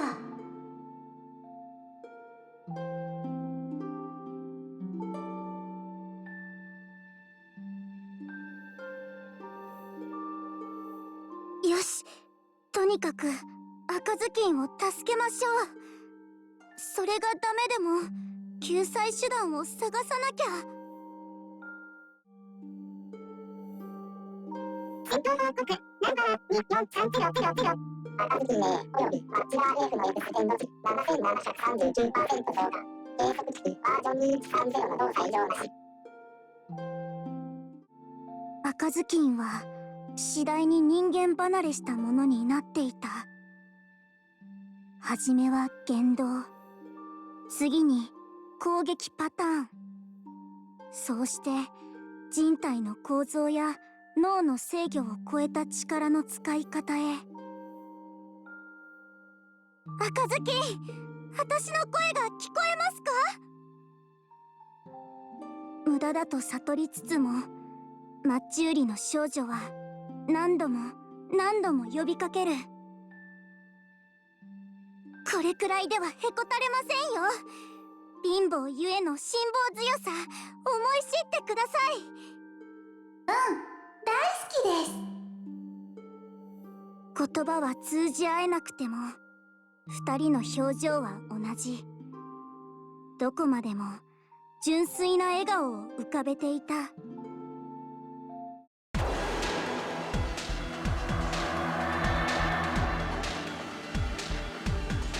私の声が聞こえますか？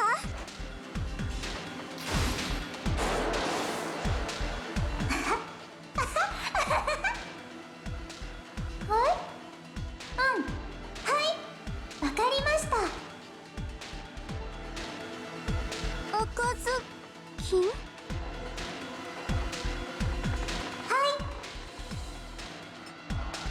じゃあ遊ぼうか。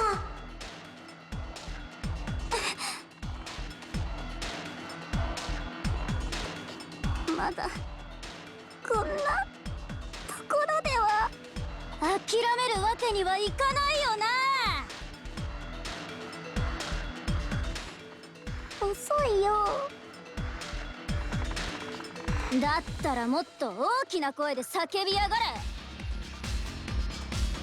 でもちゃんと届い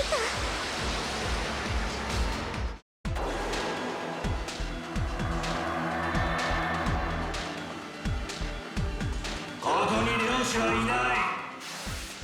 さあ今度こそ仲良くしよう赤ずきん。俺こそがお前が求める真の友達だ。その証拠に一度腹に収めたらドロドロにぐちゃぐちゃに余すとこなく消化するまでお前を味わい尽くしてやる。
節約成功。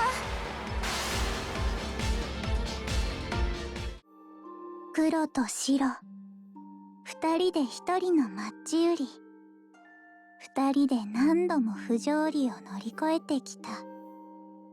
二人ならば何でもできると思っていた。右、後ろ、今だ。欠けた部分を補い合う連携。苦戦する赤ずきんが突然叫ぶ。僕、わかっちゃいました。二人のマッチ売りが重なるその瞬間、まるで世界を俯瞰する目があるかのように、赤ずきんは正確に二つの心臓を同時に射抜く。地に落ちたマッチ売りたちは互いに這い寄る。二人が伸ばした手が重なるのと命が終わったのはちょうど同じ瞬間だった。戦闘報告ナンバー24307赤ずきんによるバッチラーレースの動作を確認。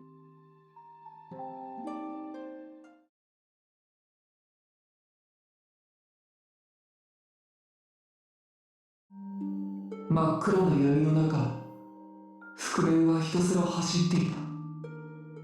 コロシアムの崩壊でスノーの力を奪う機会を失ってしまったのは痛手だったが、それはもう仕方ない。人形たちに見つかる前に早く目的地を目指して走る。その足を突如として現れたイバラが絡め取った。イバラは覆面を振り回し、虚空へと力任せにぶん投げる。来たるべき衝撃に備えて身をすくめた覆面が感じたのは痛みではなく不思議な浮遊感だった。鳥かごに鳥が入ったの。そっと目を開けば、そこは無数の本が漂う空間。その中央では茨に守られたヒリが眠そうな顔で覆面を見つめていた。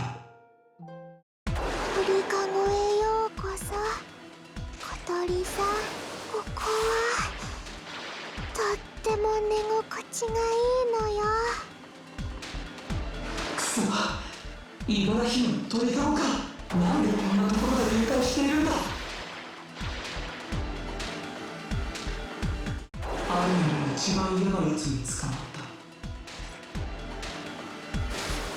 茨城、こいつの茨は厄介だ。僕を小鳥と思っているような目にも見せている。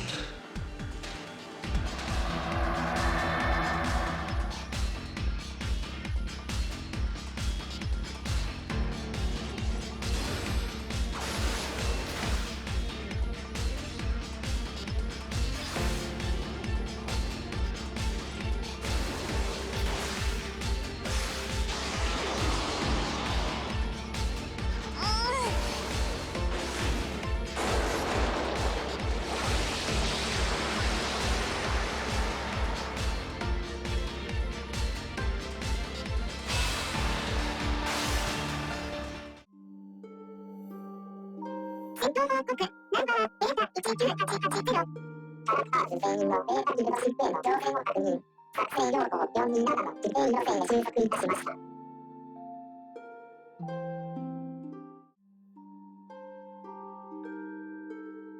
むにゃむにゃと寝言をつぶやきながら、茨城は容赦ない攻撃を仕掛けてくる。アリスを倒す時に役に立った鳥かごがこちらに牙を向いてくるなんて。な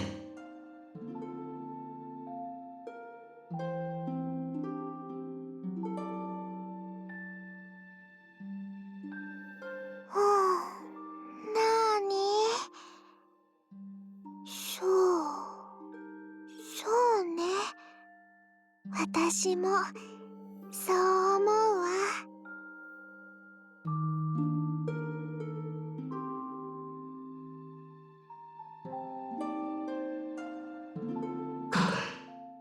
こちらの攻撃が全く通らない。守備も攻撃も完璧とか、なんて邪魔くさい茨だ。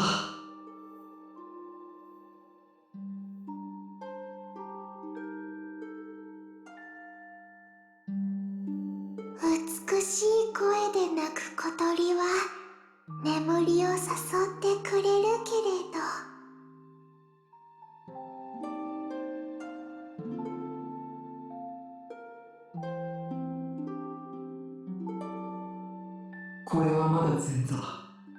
力を温存しておくべきだ。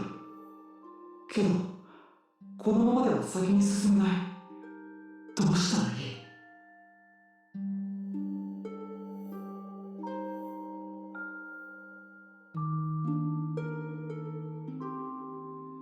騒ぎ立てる小鳥は眠りの邪魔でしかないから。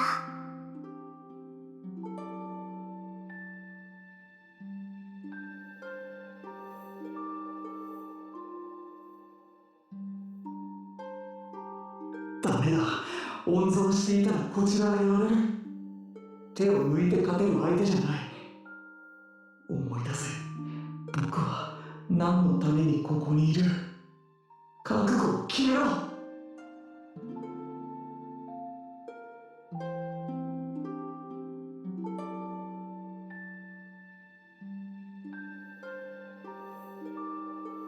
終わりにしちゃおう。戦闘報告ナンバー2430001。エラー個体およびリバー F の X 変度値 7658% 増加。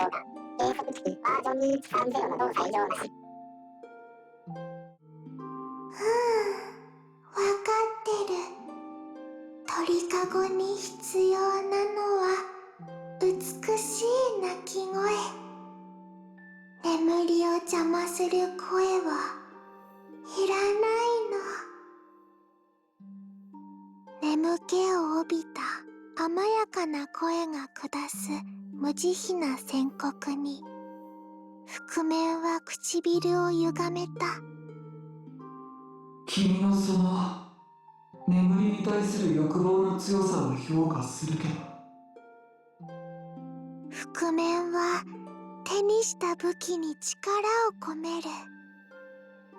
あいにくと僕の欲望の方が強い。大丈夫。ちゃんとする。ちゃんと殺す。触手のようにうごめく茨のトゲが鋭さを増す。一斉に襲い来るそれに向けて覆面は顔を隠すフードに手をかけた。殺す。眠る。永遠に眠る。違う。私はなんだ様子が。私、あなた誰？操る人形、やめて、やめて、勝手に動かさないで。違う、その眠りは違うの。私を壊さないで。何度でも言うわ。私はただ眠っていたいだけなのに何度も起こされる。私に何をさせたいの？もう一人の私だってそう。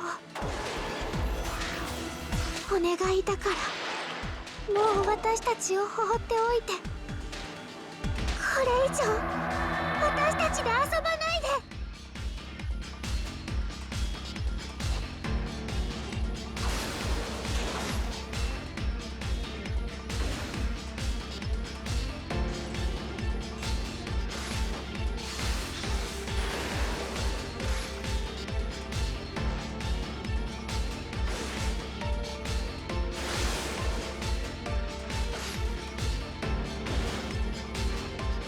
これでいいのかな？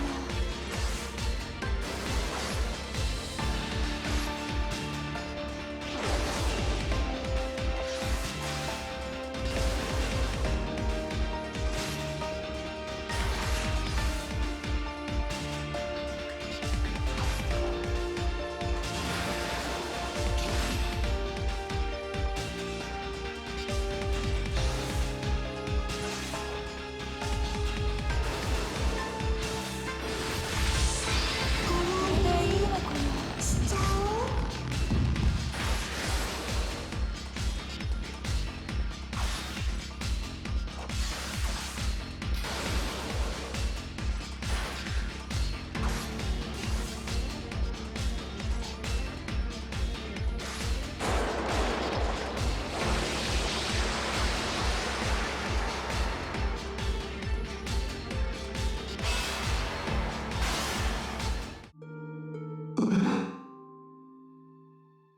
目の前の光景に覆面は呆然とした。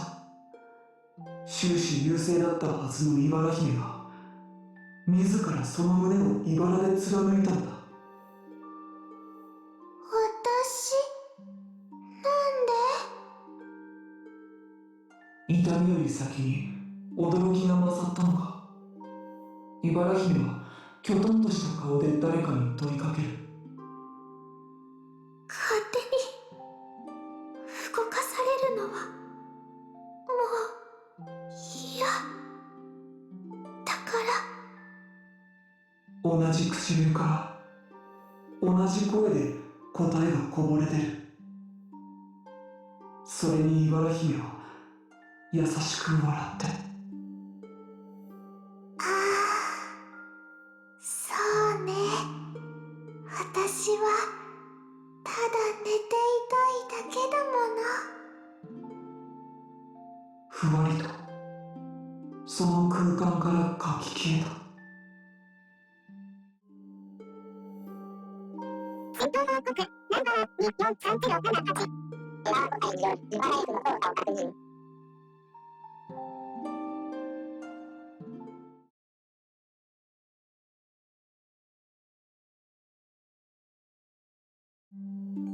真っ暗だよ。怖いね。でも3人だから怖くないね。コロシアムの崩壊に巻き込まれた子豚たちは闇の中をさまよっていた。何も見えない空間。そこで一人がスンと鼻を鳴らす。何か匂いがする。ほんとだ。何の匂い？さっきのアリスと似た匂い。スンスンと鼻を鳴らしながら匂いの先をたどれば、少し先でキラリと何かが光った。あなたたちですか。そこにはメガネの向こうでキラキラと瞳を輝かせたドロシーがいた。だいぶ意識がはっきりしてきました。あなたはクイーンナイトメア？違うかも。だって同じ匂いがする。暴走したアリスと同じ匂い。とっても美味しそうな匂い。ねえ、あなたはどんな味？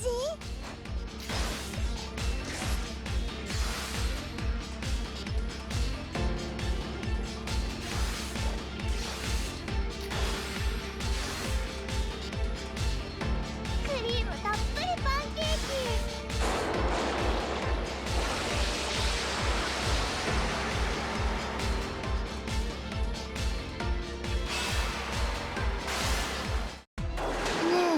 ちょっと思ったんだけど、これって映画の撮影かな？私たちによく似た私たちに。耳生えてるしね。特殊メイクかな？すごく本物っぽいね。メイクの力すごい。そうだね。飛び散る血もまるで本物だね。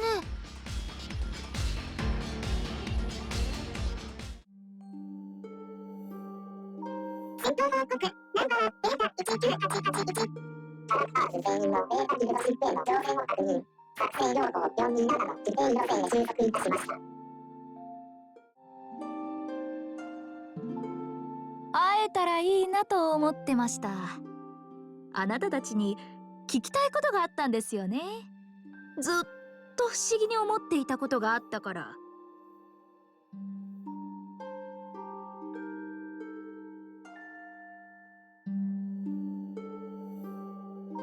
私たちもあなたに会いたかったわ。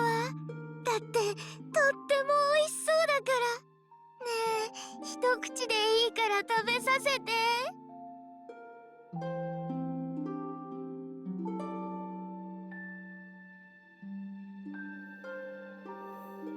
私たちねえ。どうしてあなたたちの魂は3人で1人分なんですか？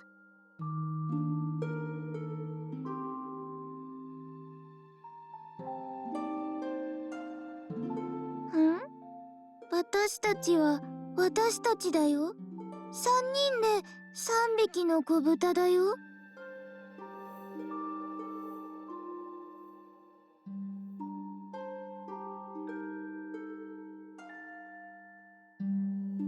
いえ3人いると見せかけて魂の総量は1人分ですよね。イレギュラーなのに矛盾なく存在している。面白くておかしくて興味深くて仕方ない。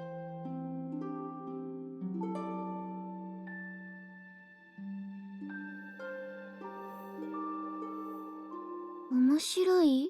おかしい？やめて。そんな目で見ないで。私はおかしくない。普通だもの。太ってない。痩せすぎでもないわ。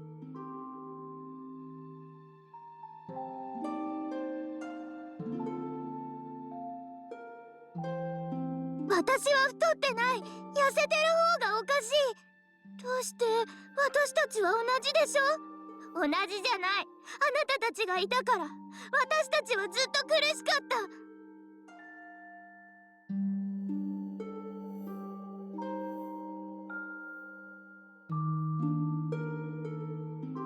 私たちは3匹の子豚。食べて吐いてを繰り返しながら太って痩せてを繰り返す。そうして一人として存在していたけれど、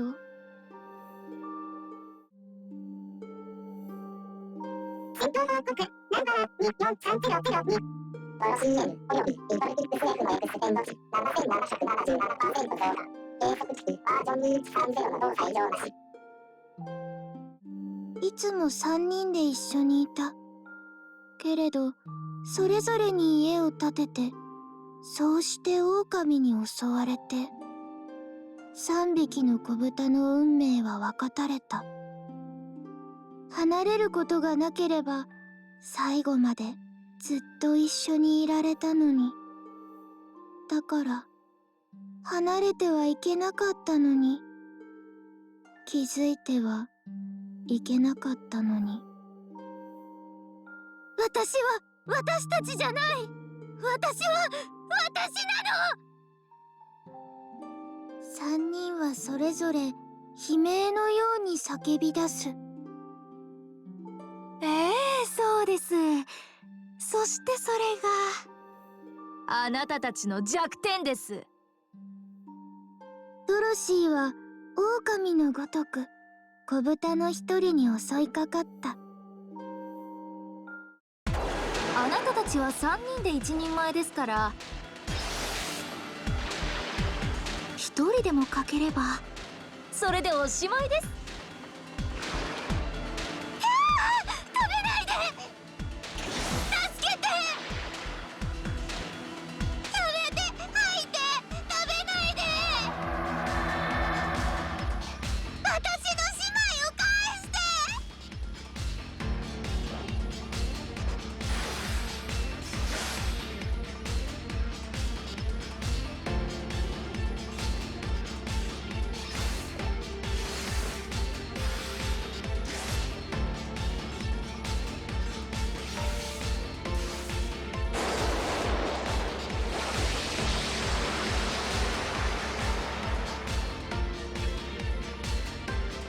少しは真相に近づけたかな。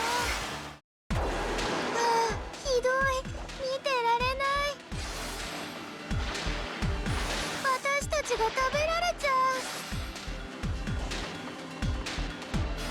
一人でも欠けたらダメなのに。私たちは3人いないと。本当に私たちは3人じゃないとダメなの？3人で1人なんてずるいんですよ。質量保存の法則が乱れます。ぽっこりと膨れたお腹を撫でて、ドロシーは満足げにため息をついた。が、その唇が次第にブルブルと震え始めた。ねえ、知ってる？膨れた腹の中から可愛らしい声がする。3匹の子豚は狼に襲われたけど、三女は狼を料理して食べるのよ。あ、嘘。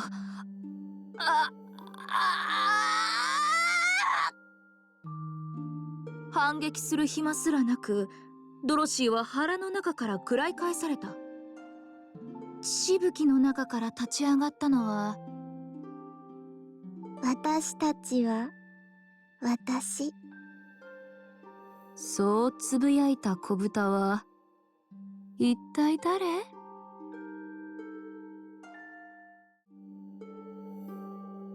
戦闘報告ナンバー24309イントルティックス F によるドロ CN の動作を確認。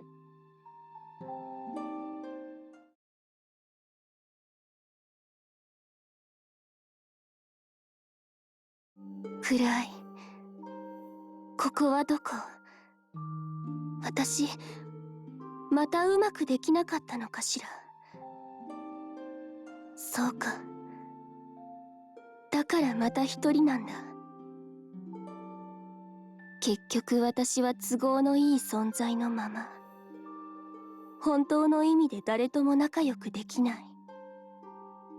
お母様にとっても王子様にとっても、女の人にとっても男の人にとっても、私はただの愛玩動物なんだ。闇の中で目覚めたラプンツェルは自傷行為のように髪をブチブチと抜く。ああ、美しいのになんてことを。暗がりからぬっと現れた男は抜かれた髪を手に取って悲しそうに目を伏せた。こんなに美しい髪を手荒に扱うなんて、これは美に対する冒涜ですよ。あなたは王子様？いえ、私はそんな大層なものではありません。そうね、王子様はいないんだわ。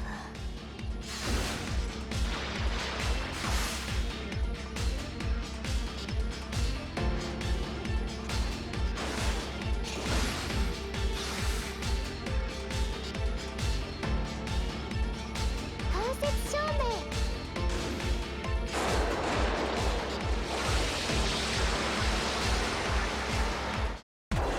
綺麗な人だね。綺麗だけどなんだか嫌い。俺は迎え入れたいな。私はやだ、気持ち悪い。男子と女子で意見が割れるね。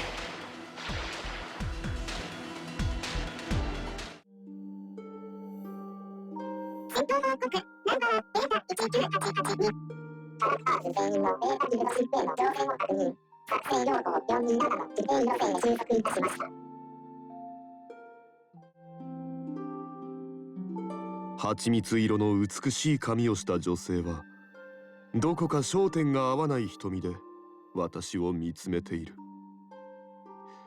力を消耗して困っていた私にとって最高のごちそうだった。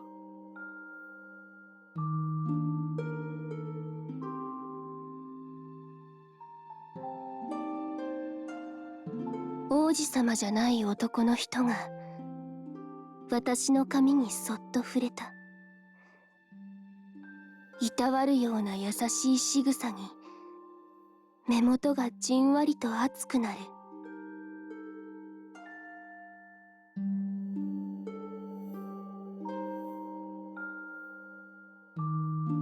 与えられた美を自ら損なうなんて、それはあなたの価値を貶める行為ですよ。あなたはもっと自分を大切になさいと、私はなるべく優しい声で女を叱った。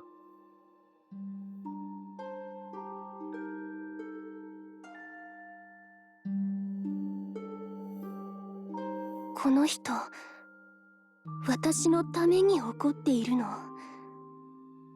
私のことを怒るのではなく、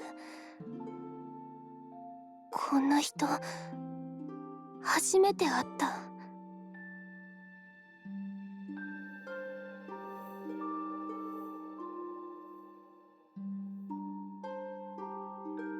女が目を見開いて私を凝視している。その空色の瞳からポロリと一粒涙がこぼれ落ちた。ああ、この美しさが欲しい。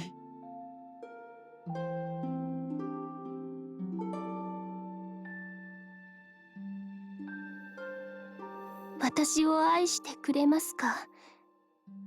可愛がるだけの存在ではなく、人として愛してくれませんか？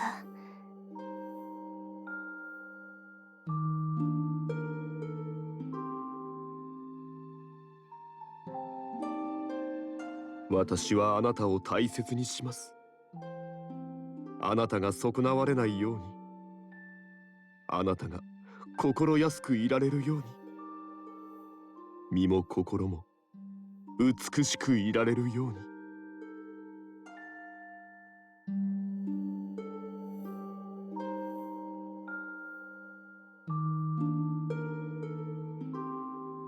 この人は王子様じゃない。でもこの人は信用したい。私を愛玩動物ではなく人として見てくれるこの人を。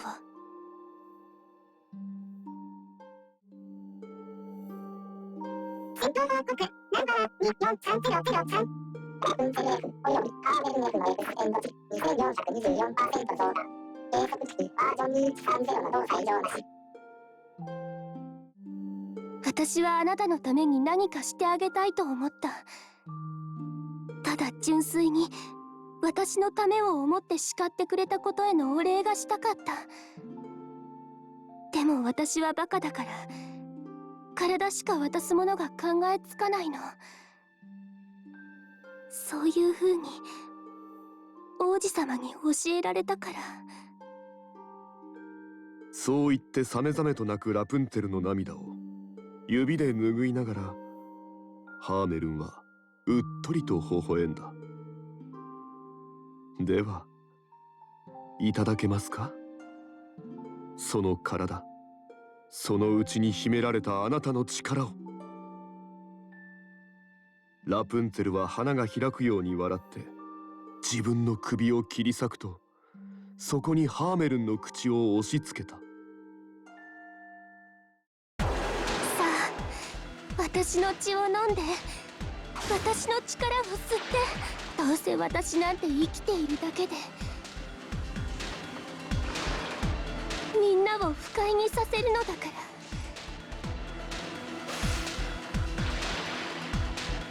せめてあなたの糧にして。ああ、これはなんとかぐわしい。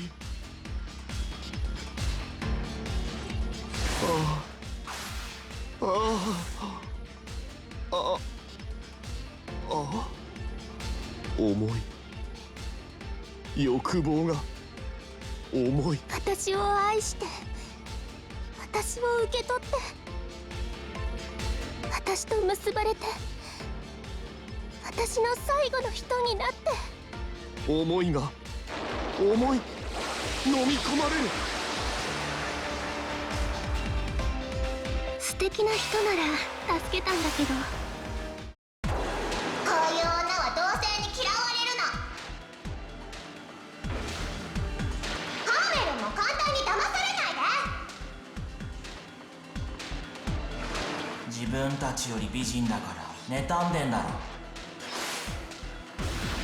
男はすぐそういうことを言う。本当考えなしだよね。笑えない。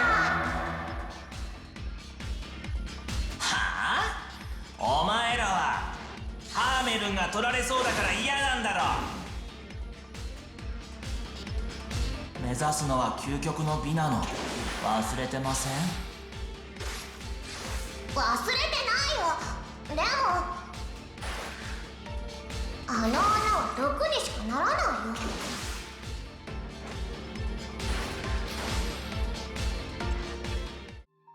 血を介してハーメルンに流れ込むラプンツェルの力は想像以上だった。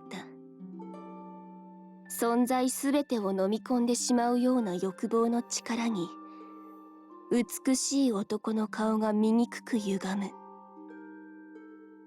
残念だけど全部は無理ですね。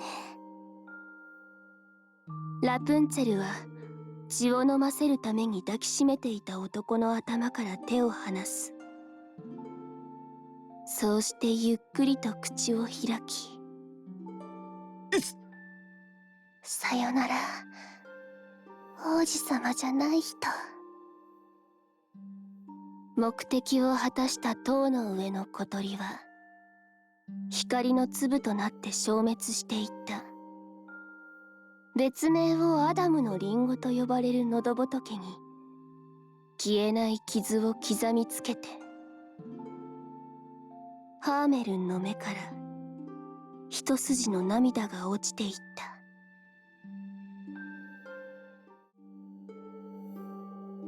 戦闘報告ナンバー243080。ハーメルネフによるアンテレーズの増加を確認。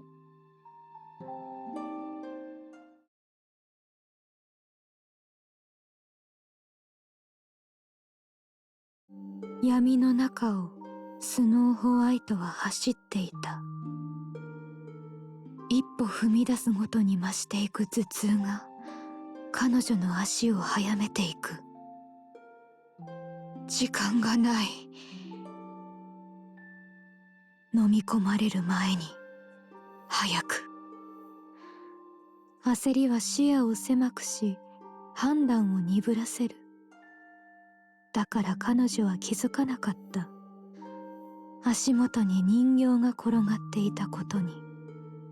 痛い。すまない。許そう。美人の蹴りはボケた頭に効いた。反射的に謝罪したスノーの前には蹴られた頭を押さえたくるみ割り人形がいた。頭が多少すっきりした。あなたはナイトメア化したのか。どうやらそのようじゃな。しかし我が輩の他にもナイトメア化した個体の気配があるのう。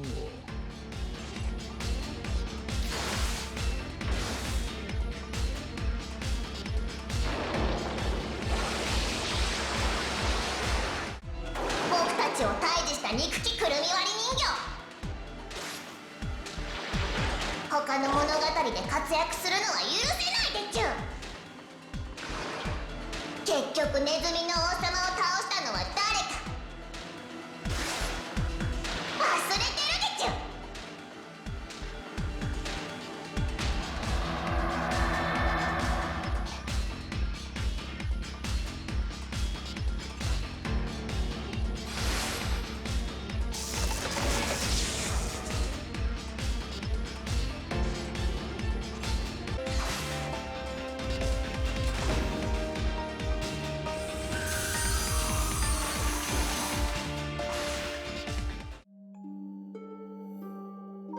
戦闘報告ナンバーベータ19883。キャラクターズ全員のベータギルド疾病の情報を確認。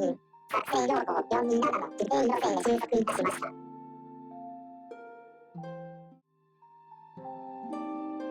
さて、頭がすっきりしているうちにお主に伝えておくべき。我が輩は所詮老兵。おそらくここまでじゃろうからの。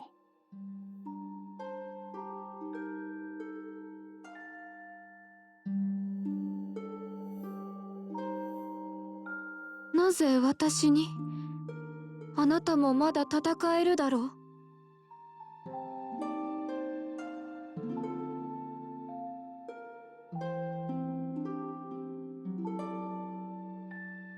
ここで会ったのも何かの縁よ。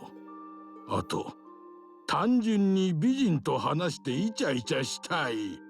だから我が輩をもてなすべき。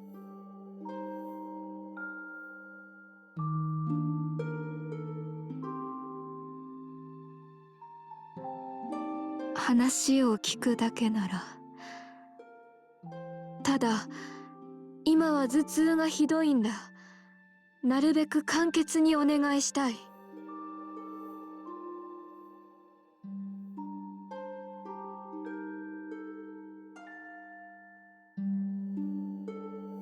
頭痛の時にお主は知っておるか？なぜ我が輩たちがナイトメア化してしまうのかを。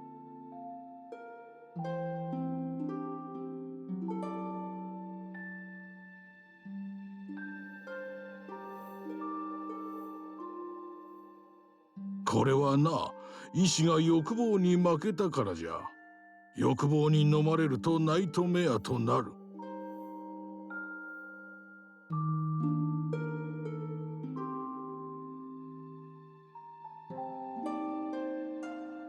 が輩は観察という役目を超えて若者の邪魔をしたくなったからかのう。いや、似合わぬことをするものではないな。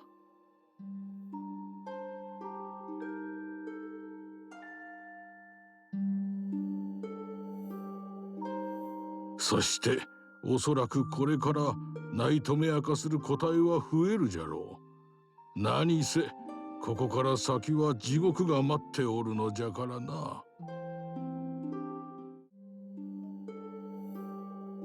戦闘報告ナンバー24304のスナッパーおよびスノーホワイト A のエクステンド値 7811% 増加。計測機器バージョン2130の動作異常なし。この先が地獄？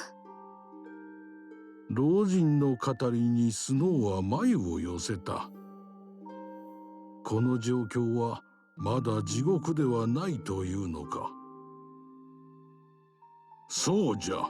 だからこそ止める者が進むべき。その意志を持つ者に我が輩は力を譲るべき。老人は武器を放ってスノーの前に立つ。さあ、この力を持っていくがいい。ナイトメアとなっても理性を取り戻せた我が輩の屈強な精神力を得れば、お主も欲望に飲み込まれることはない。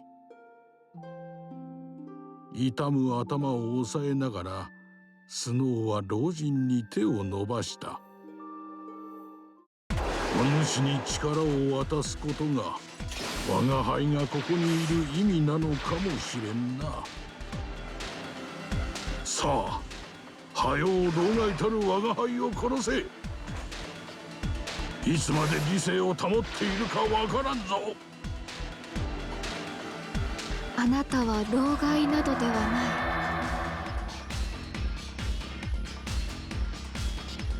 あなたは年長者として若者を導く知識人だ。かか、これは愉快痛快奇怪である。まさか我が輩が感謝される日が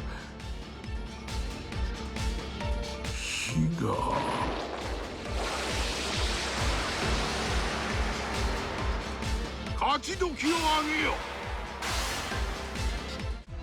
あの子をクララに見立ててる。無駄にちゅ。今はカッコつけていてもくるみ割り人形は所詮一夜の夢。目が覚めれば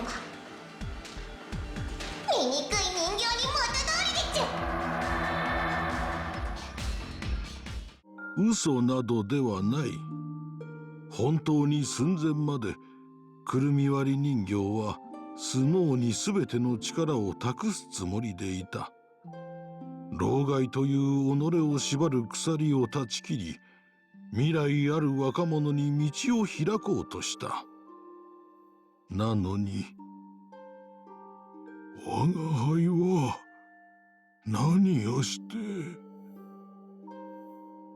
血の海となった足元と血だらけの己の口元とはっきりしないぼやけた頭。飯はまだかいのう。嫌だわ、さっき食べたでしょ。どこからともなく聞こえる人形たちの笑い声を背景に、スノーを食らった老人はさらなる進化を遂げた。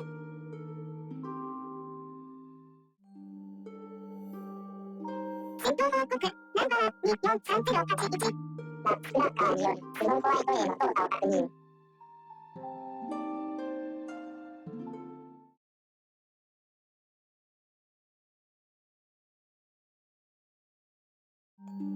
ピノキオはアリスに食われたはずだったが、なぜか体は消え失せずその場に残されていた。しばらくして小さな虫がピノキオの体から這い出てきたかと思うと、近くにあったナイトメアの体に入り込む。そうしてまた少しして。ふう、死ぬかと思った。つぶやきとともにナイトメアが起き上がると、ピノキオの体は無産した。途中まではうまくいってたんだけどな。乗っ取りが完了する前にやられるとは。へえ、面白いもん見ちゃった。驚いたナイトメアが振り向いた先では、シンデレラが笑っていた。その口調にその気配。お前、あの優柔不断坊やの杖だろ。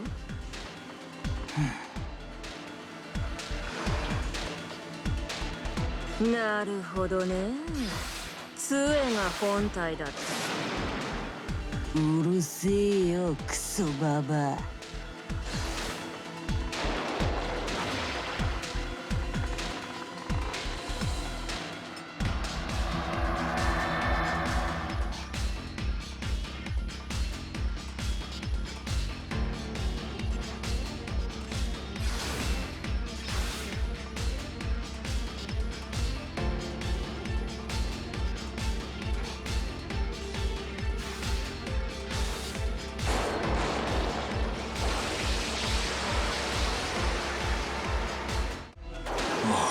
ピノキオ、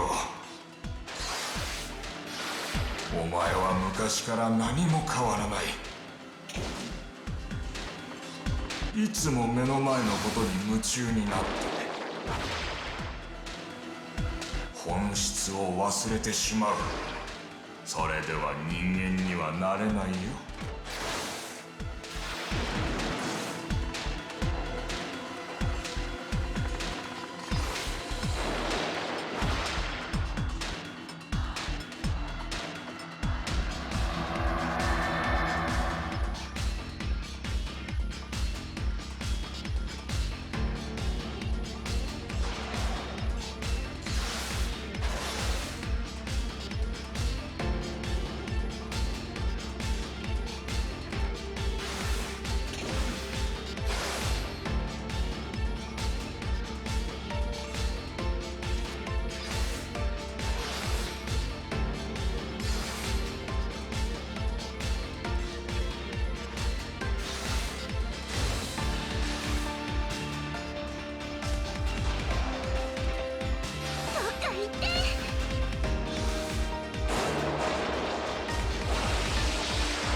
戦闘報告ナンバーベータ19884。カラクターズ全員のベータビルドシップへの乗船を確認。作成用法427の規定路線へ収束いたしました。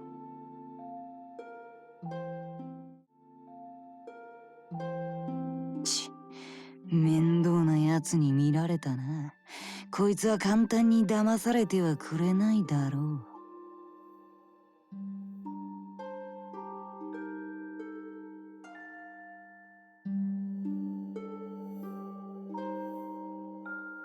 相手に寄生して乗っ取るナイトメアか。危険だけど力にはなりそうだ。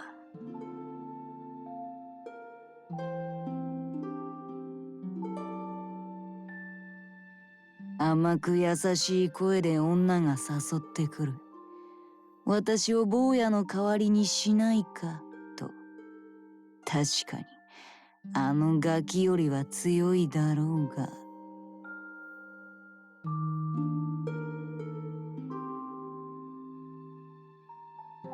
私ならあんたの力を活かせるよ。そう簡単に壊れもしない。どう？そう誘いをかけると杖は少し考え込んだ。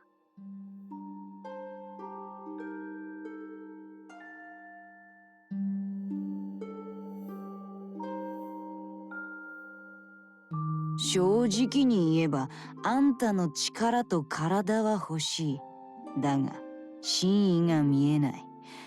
あんた俺と共存できるのか？女はそれは綺麗に笑った。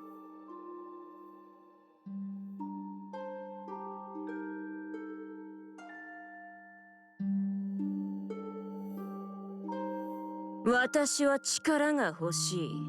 あんたは宿り木が欲しい。どこぞの金持ちが言うならウィンウィンってやつだ。違うかい？杖はキキキと耳障りな声を発した。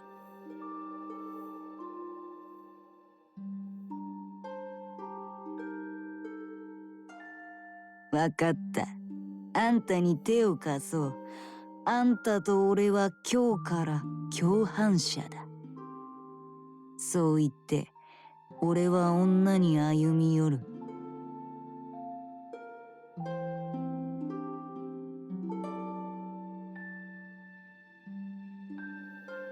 ありがとう。共犯者ってのは好きな響きだ。今日から私があんたを守ってやるよ。そう言って私は杖に手を伸ばし、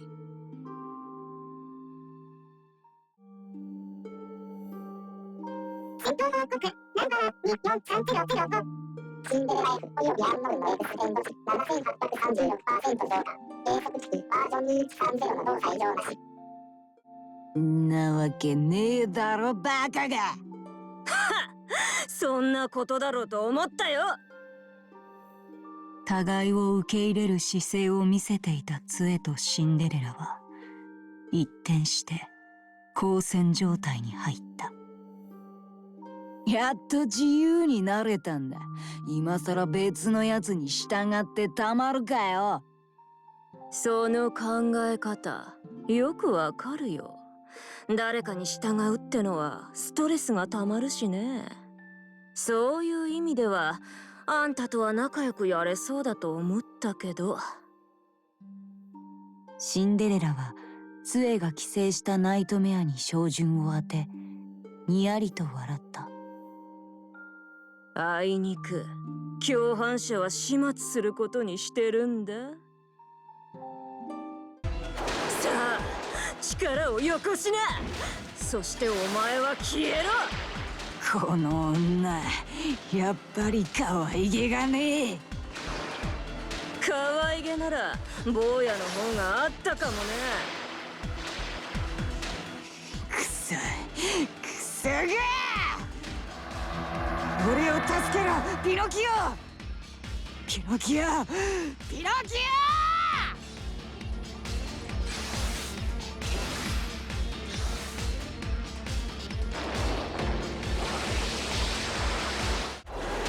キオ、お前の悪いところは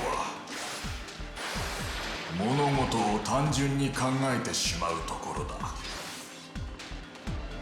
だからすぐに騙されてしまう。いいかい、人間というのはとても複雑な生き物なんだよ。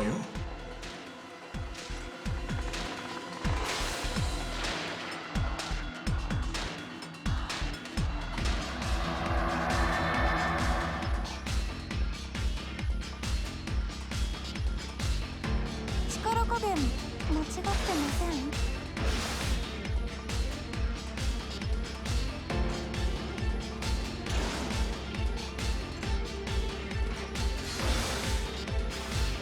いい加減下がりな。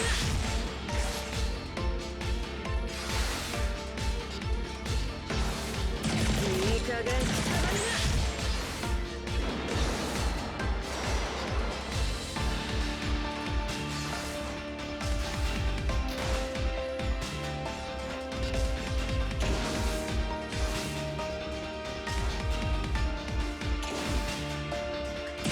いい加減下がりな。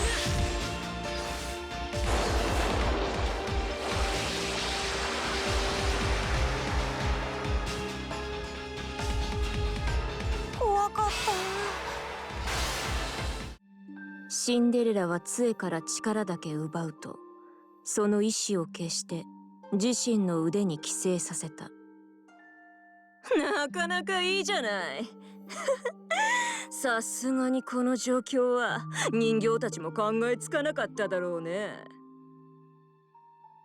杖と融合しつつある腕を軽く振るうと、シンデレラは強い意志を持って歩き出す。勝ち残るのは私、利用するのも私だ。それはどうかな。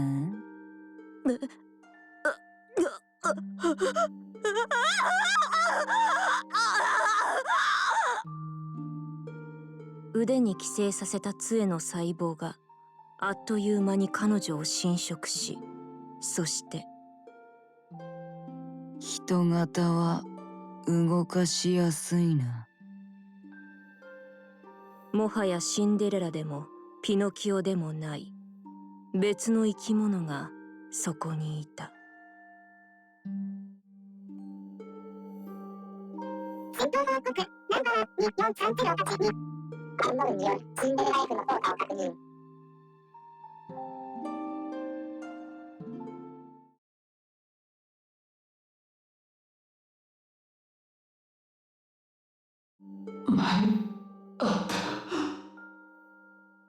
覆面で素性を隠したキャラクターズがたどり着いたのは簡素だが、だからこそ空間の異質さが際立つ闘技場だった。あなたの行動は全部予想通りですよ。ヘンゼル。いつものケタケタ笑いとともにギシンとアンキが空から降りてくる。しかしいつもと異なり、人形たちの隣には同じ雰囲気をまとった赤ずきんがいた。だからどうした？これから先はまだわからない。楽しいですね。ほのかですね。ギシンとアンキが指先を動かすと赤ずきんが踊るように襲いかかった。いつも思ってました。自分で操作した方が早いって。お前たちどこまでも。僕たちはお前たちの人形なんかじゃない。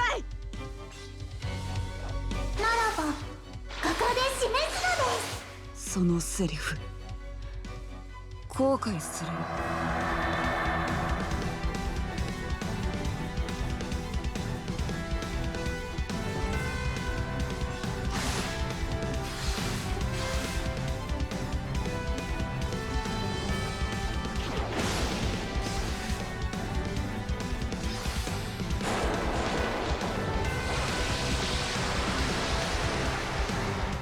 茨姫の次は赤ずきんか。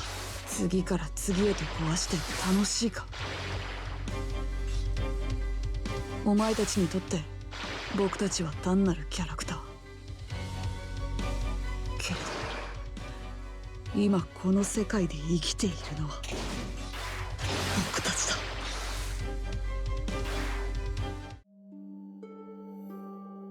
戦闘報告ナンバーベータ14630002。エラー個体とナビゲーターの接触を確認。作成用法427の予想誤差範囲内で収束。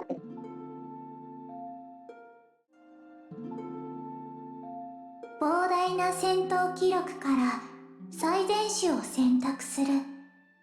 ただそれだけの単純作業です。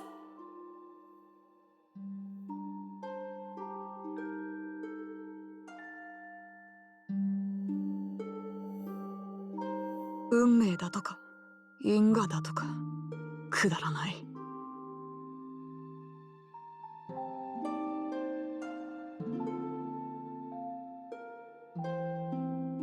行動が読まれていると知ればイレギュラーな行動をするしかない。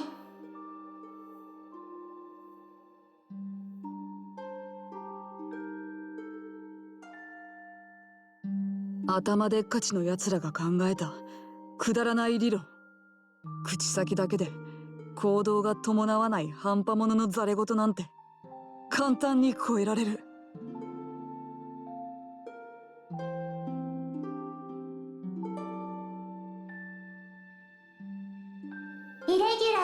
な行動ほど選択肢は少ないので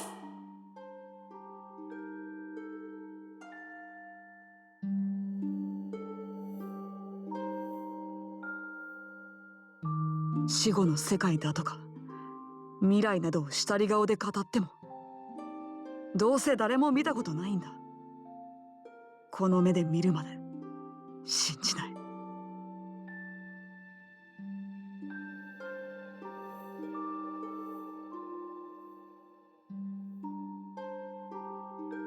戦闘過程で成長する、そんなことは織り込み済みです。誤差の範囲内です。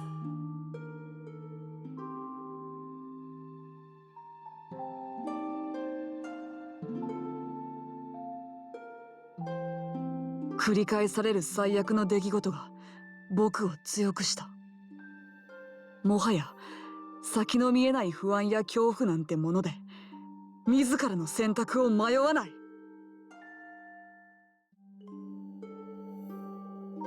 戦闘報告ナンバーデータ1468762作成用法427の予想誤差値 0.0076 上昇。あれ、僕すごい、体がとんでもないことになってます。でも痛くない。すごい不思議な気分です。赤ずきんは笑う。ヘンゼルはあえて自分の取りそうな選択の先に罠を仕掛けることで行動を予測されることを逆手に取った。その結果、赤ずきんの体には幾重にも刀傷が重なり立ち上がることすら困難な状況になっていた。後悔したか、クソ人形。俺も予想通り。義心と暗鬼は細い糸で赤ずきんだった肉片をつなぎ合わせ操り人形のように操作し始めた。見てください、最高の気分です。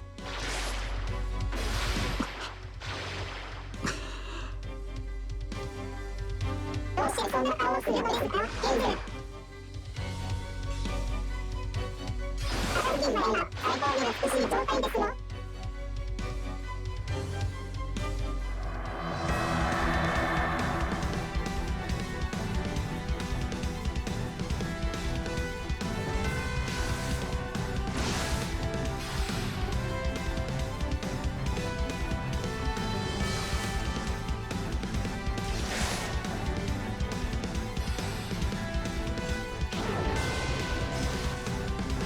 抹殺する。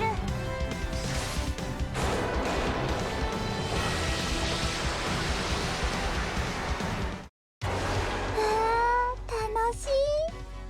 楽しいな。楽しいけど、でも何がそんなに楽しいんだろう。僕は何をしたかったのかな。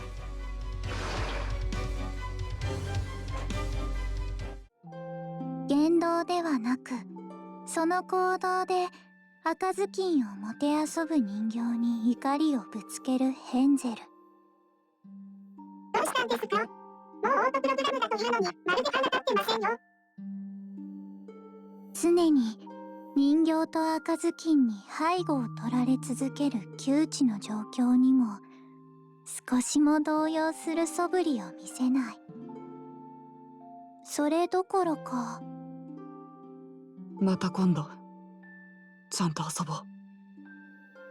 ヘンゼルは刀を自らの胸に突き立てるとその切っ先から伸ばしたオーラで背後にいる赤ずきんと人形もろとも貫いた。これで誰も未来のことは予想できないな。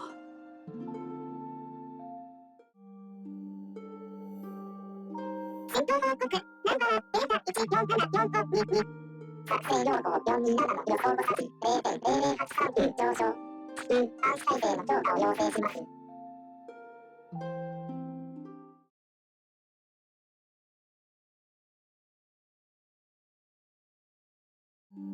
私は誰？私は私たち。お腹も心も不安定な3匹の子豚が歩き続けていると、突如として開けた場所に出た。おや、先客がいましたか。闘技場の中央に立つ子豚に背後から来た男が声をかける。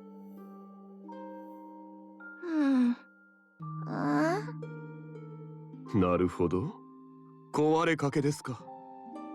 ならば完璧な美となるのは私一人で十分です。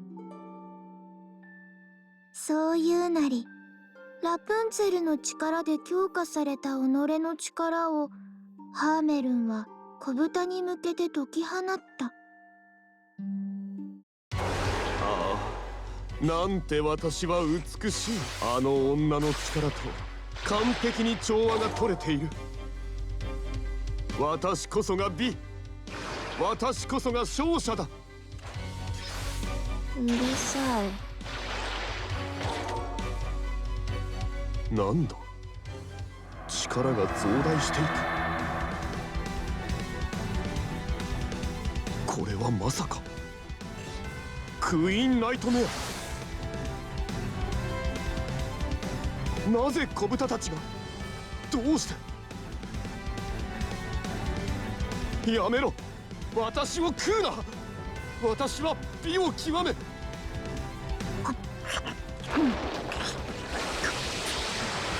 美味しくない。勝利の曲を奏でましょう。見て、変な男の人が出てきたよ。これは役柄的に最後まで生き残れない役だね。顔はいいのにね。最近の役者は顔だけじゃダメなの。やっぱり演技力？それもあるけど、一番効くのは人脈だってお母さんが言ってた。納得。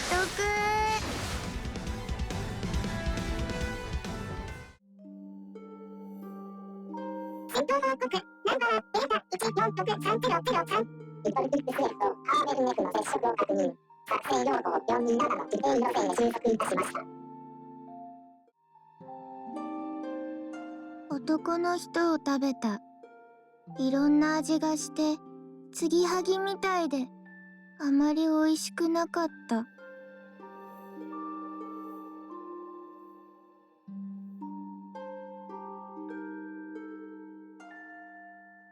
お姉ちゃんと誰かが呼びかける。お姉ちゃんは私。いいえ、私がお姉ちゃん。違うわ、私がお姉ちゃんよ。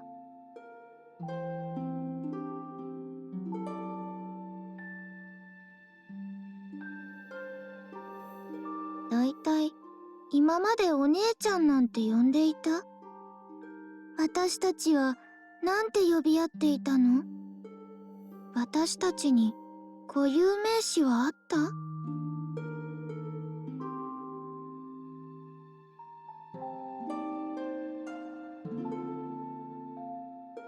思い出して、3人の絆を。私たちにはみんなで過ごした記憶があるでしょ？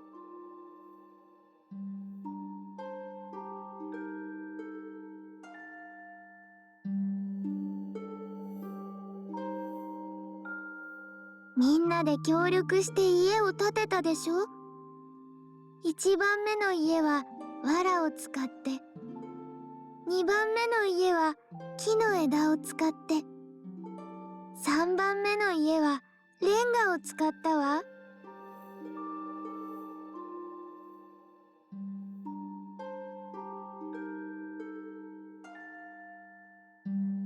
それぞれ素敵な家だった。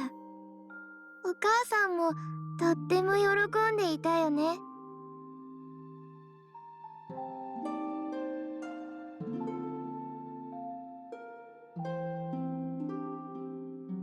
狼も協力して倒したわ。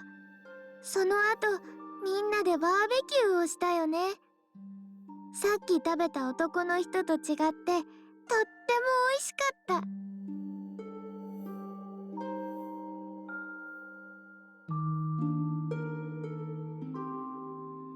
おかしいな。気持ち悪い。みんなで楽しく思い出を語っているのに、そのどれもが嘘の味がする。ねえ、私は誰？戦闘報告ナンバーデータ1468763作成用法427の予想誤差値 0.0099 上昇。食べないとダメ。そうだね、力をつけないとみんな死んじゃうね。焦点の合わない瞳がそれぞれを捉える。1番目、2番目、3番目、3人で一つの魂。私たちは私にならないと。突然3番目が1番目の喉に食いついた。なんで？お姉ちゃんのためにも勝つから。だから食べて力をつけるの。痛い痛い痛い痛い痛い。そうして姉妹が食い合う様を2番目は笑って見ていた。どうして食べるの？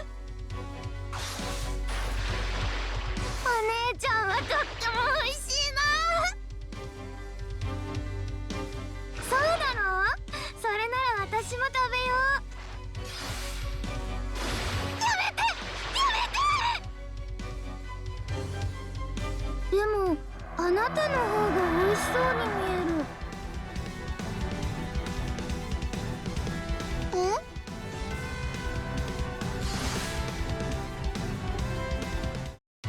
姉妹で食べ合うなんて。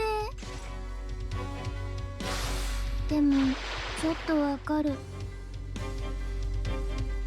食べ合うことで一つになれるのなら、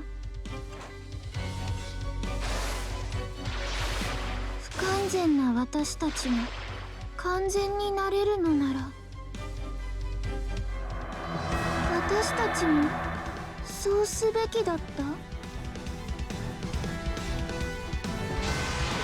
丈夫。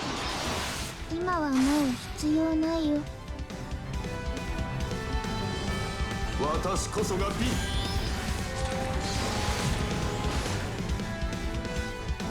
力ずく決める。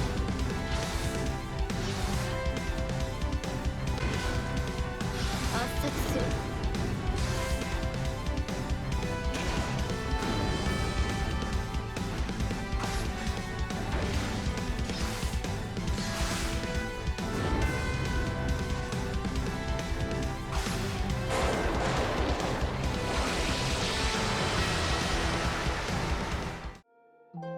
2番目は1番目を食らう3番目の腹に食らいついた。やっ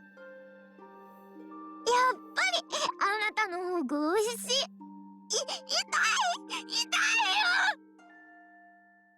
食いちぎられる痛みに3番目は悶絶する。すると今度は1番目が2番目の腕に歯を立てた。痛い！何するの？みんな美味しいね。1番目、2番目、3番目、王を飲み込む蛇のように、みんなで食べて食べて食べて食べて食べて。私、今度は吐かない。3匹は1匹として融合した。戦闘報告ナンバーデータ1474523作成用法427の予想誤差値 0.0085 に上昇。至急監視体制の強化を要請します。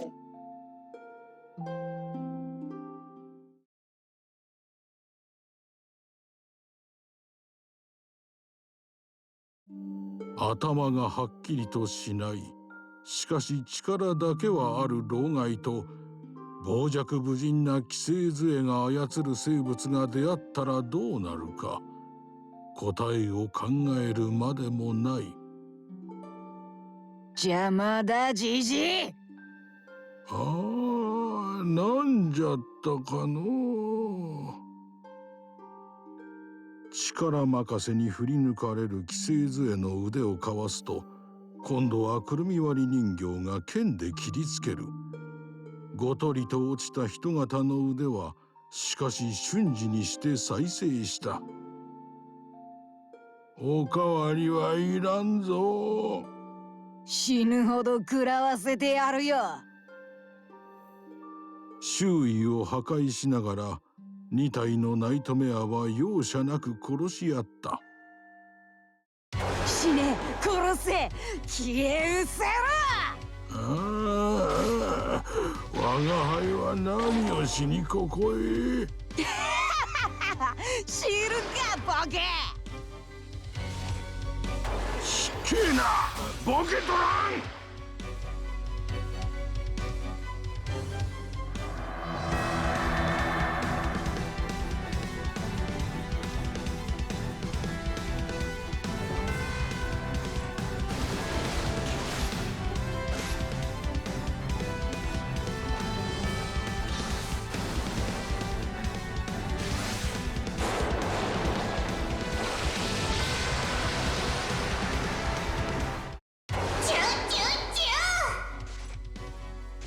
おや、かわいいネズミさんだ。でも人形をかじってはいけないよ。あんな老害人形誰がかじるかでちゅ。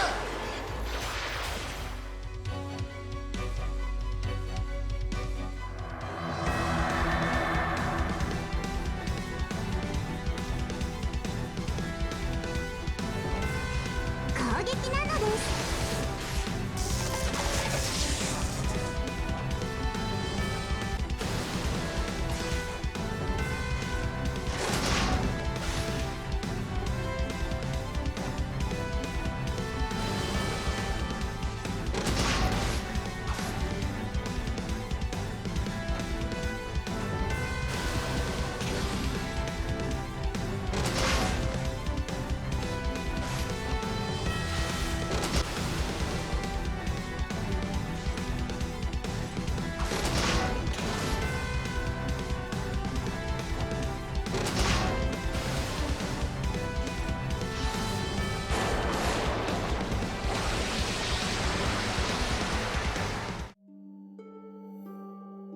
戦闘報告ナンバーベータ1463004。マックスラッターとアンノウンの接触を確認。作成用法427の予想誤差範囲内で収束。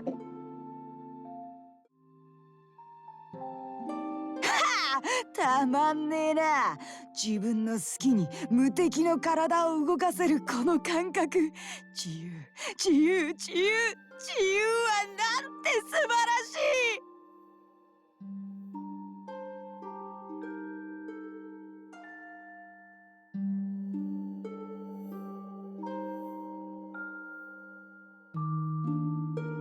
我が輩がやるべきこと。ネズミ退治。ああ、歌か。歌じゃな。チャラララララ。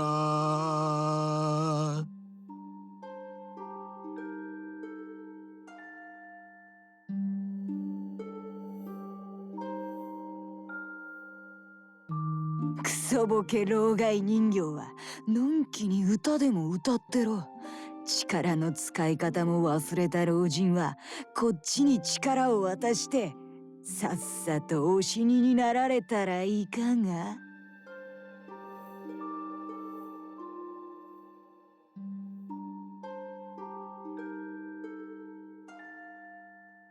ブンブンと蚊がうるさいの。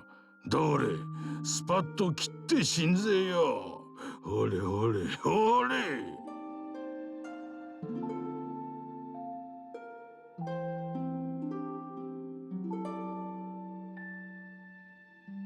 剣さばきがいやらしいな。おい、老害だけじゃなくセクハラも担ってんのかよ。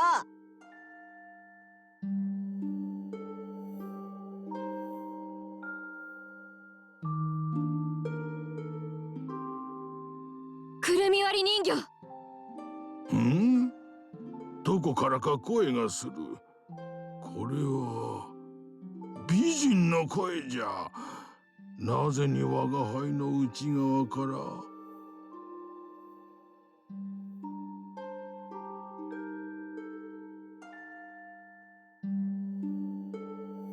バカが動きを止めやがった。さあ、俺の餌食になっちまえ。誰にも望まれない哀れなご老人様よ。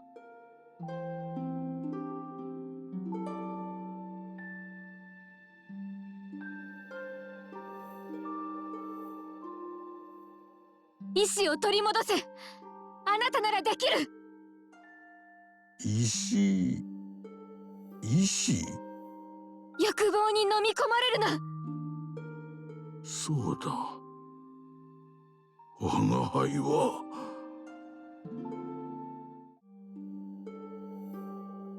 戦闘報告ナンバーデータ1468764作成用法427の予想誤差値 0.00801 上昇。我が輩はくるみ割り人形。ネズミを退治し少女を救う者なり。意志を取り戻したくるみ割り人形は渾身の歌声を寄生杖に向ける。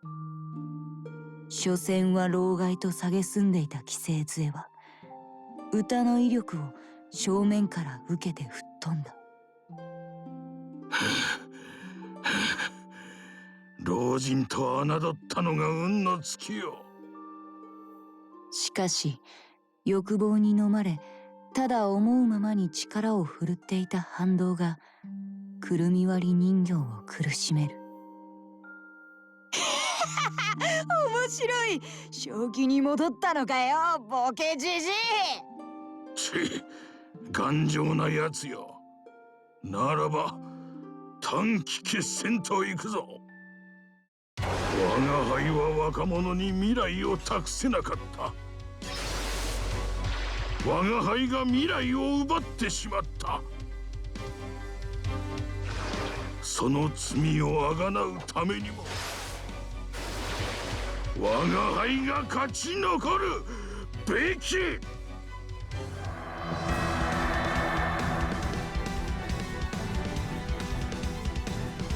んなで遊ぼう。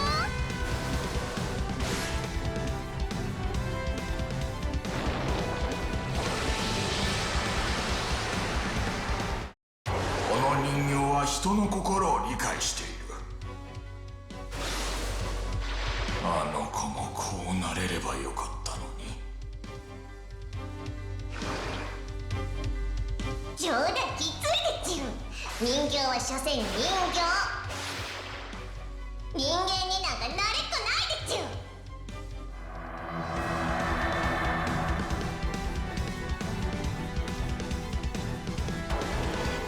攻撃なのです。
勝ち時をあげよ。くるみ割り人形は戦った。知識を使い、知恵を使い、欲望に負けぬように力を使い、しかし勝利はその手に落ちては来なかった。これで終わりか？つまんねえな。ピノキオとシンデレラの力を吸収した寄生杖は何度倒しても再生してくる。万策尽きたか。まあ我が輩にしては善戦したな。老人はカタカタと笑い、残りし若者よ、あとは任せたぞ。寄生杖に突進してしがみつくと、お前まさか。自爆した。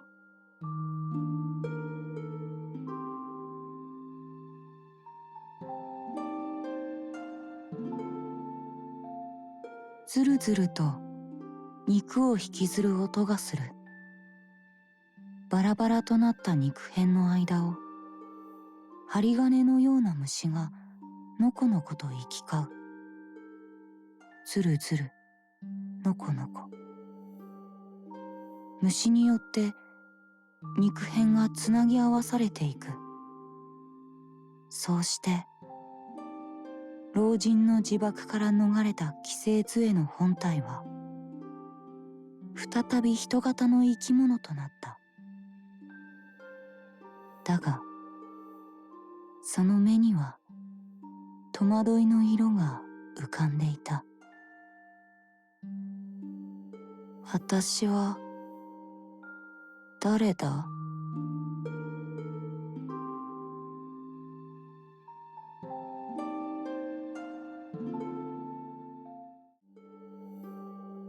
戦闘報告ナンバーデータ1474524。作成用法427の予想誤差値 0.00863 上昇。地球監視体制の強化を要請します。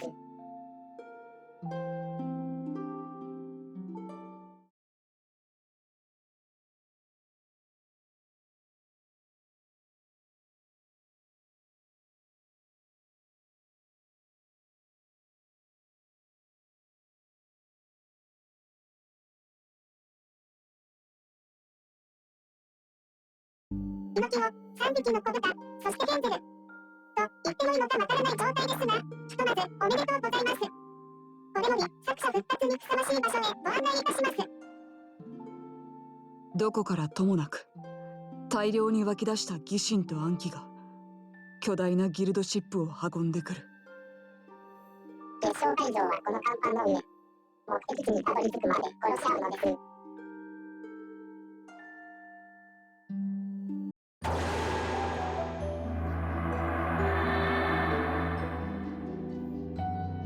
自分で胸を貫いたはずだったのに傷が消えている。私、わし、僕、俺は何者だ？私、僕、私、ピノキオ、小豚からやるぞ。誰がてめえの命令なんか聞くかよ。俺は杖、いや違う、あの時肉体を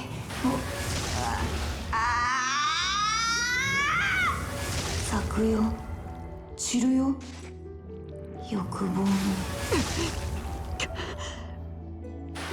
私、僕、主、僕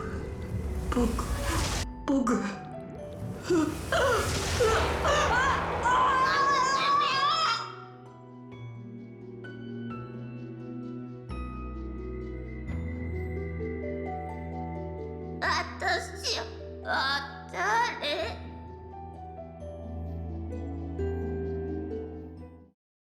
私は誰？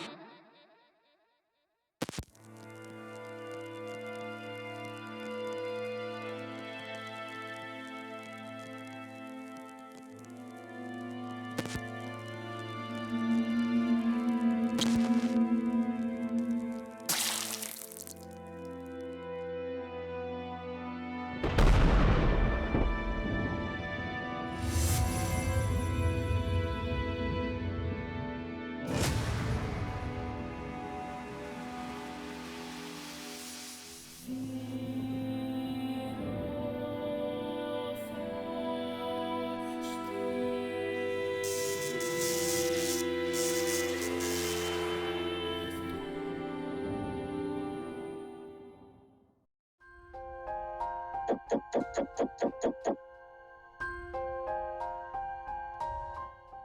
しも、その願いが叶うなら、もしも、全てが得られるなら、彼女たちが望んだ未来が始まる。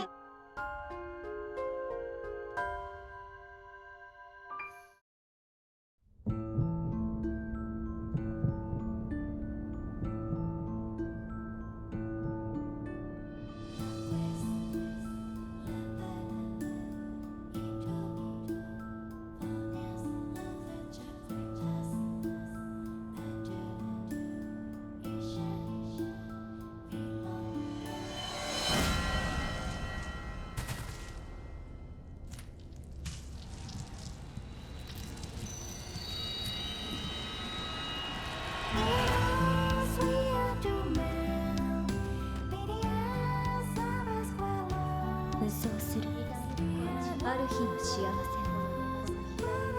もう一度あの人に会いたいし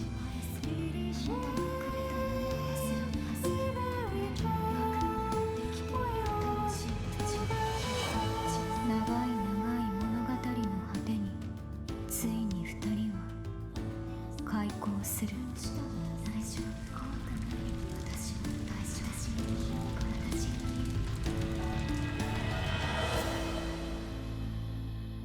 なのにどうして。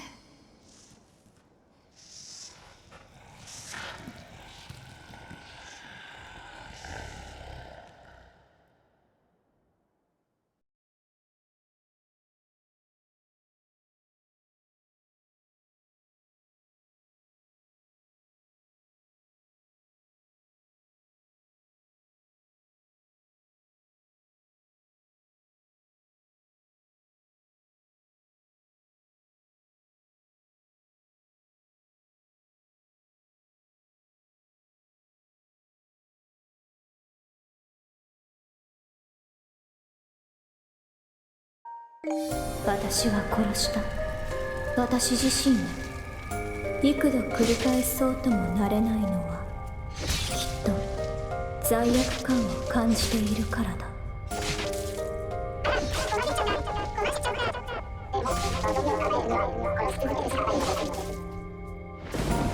閉鎖の声が脳裏にこだまする。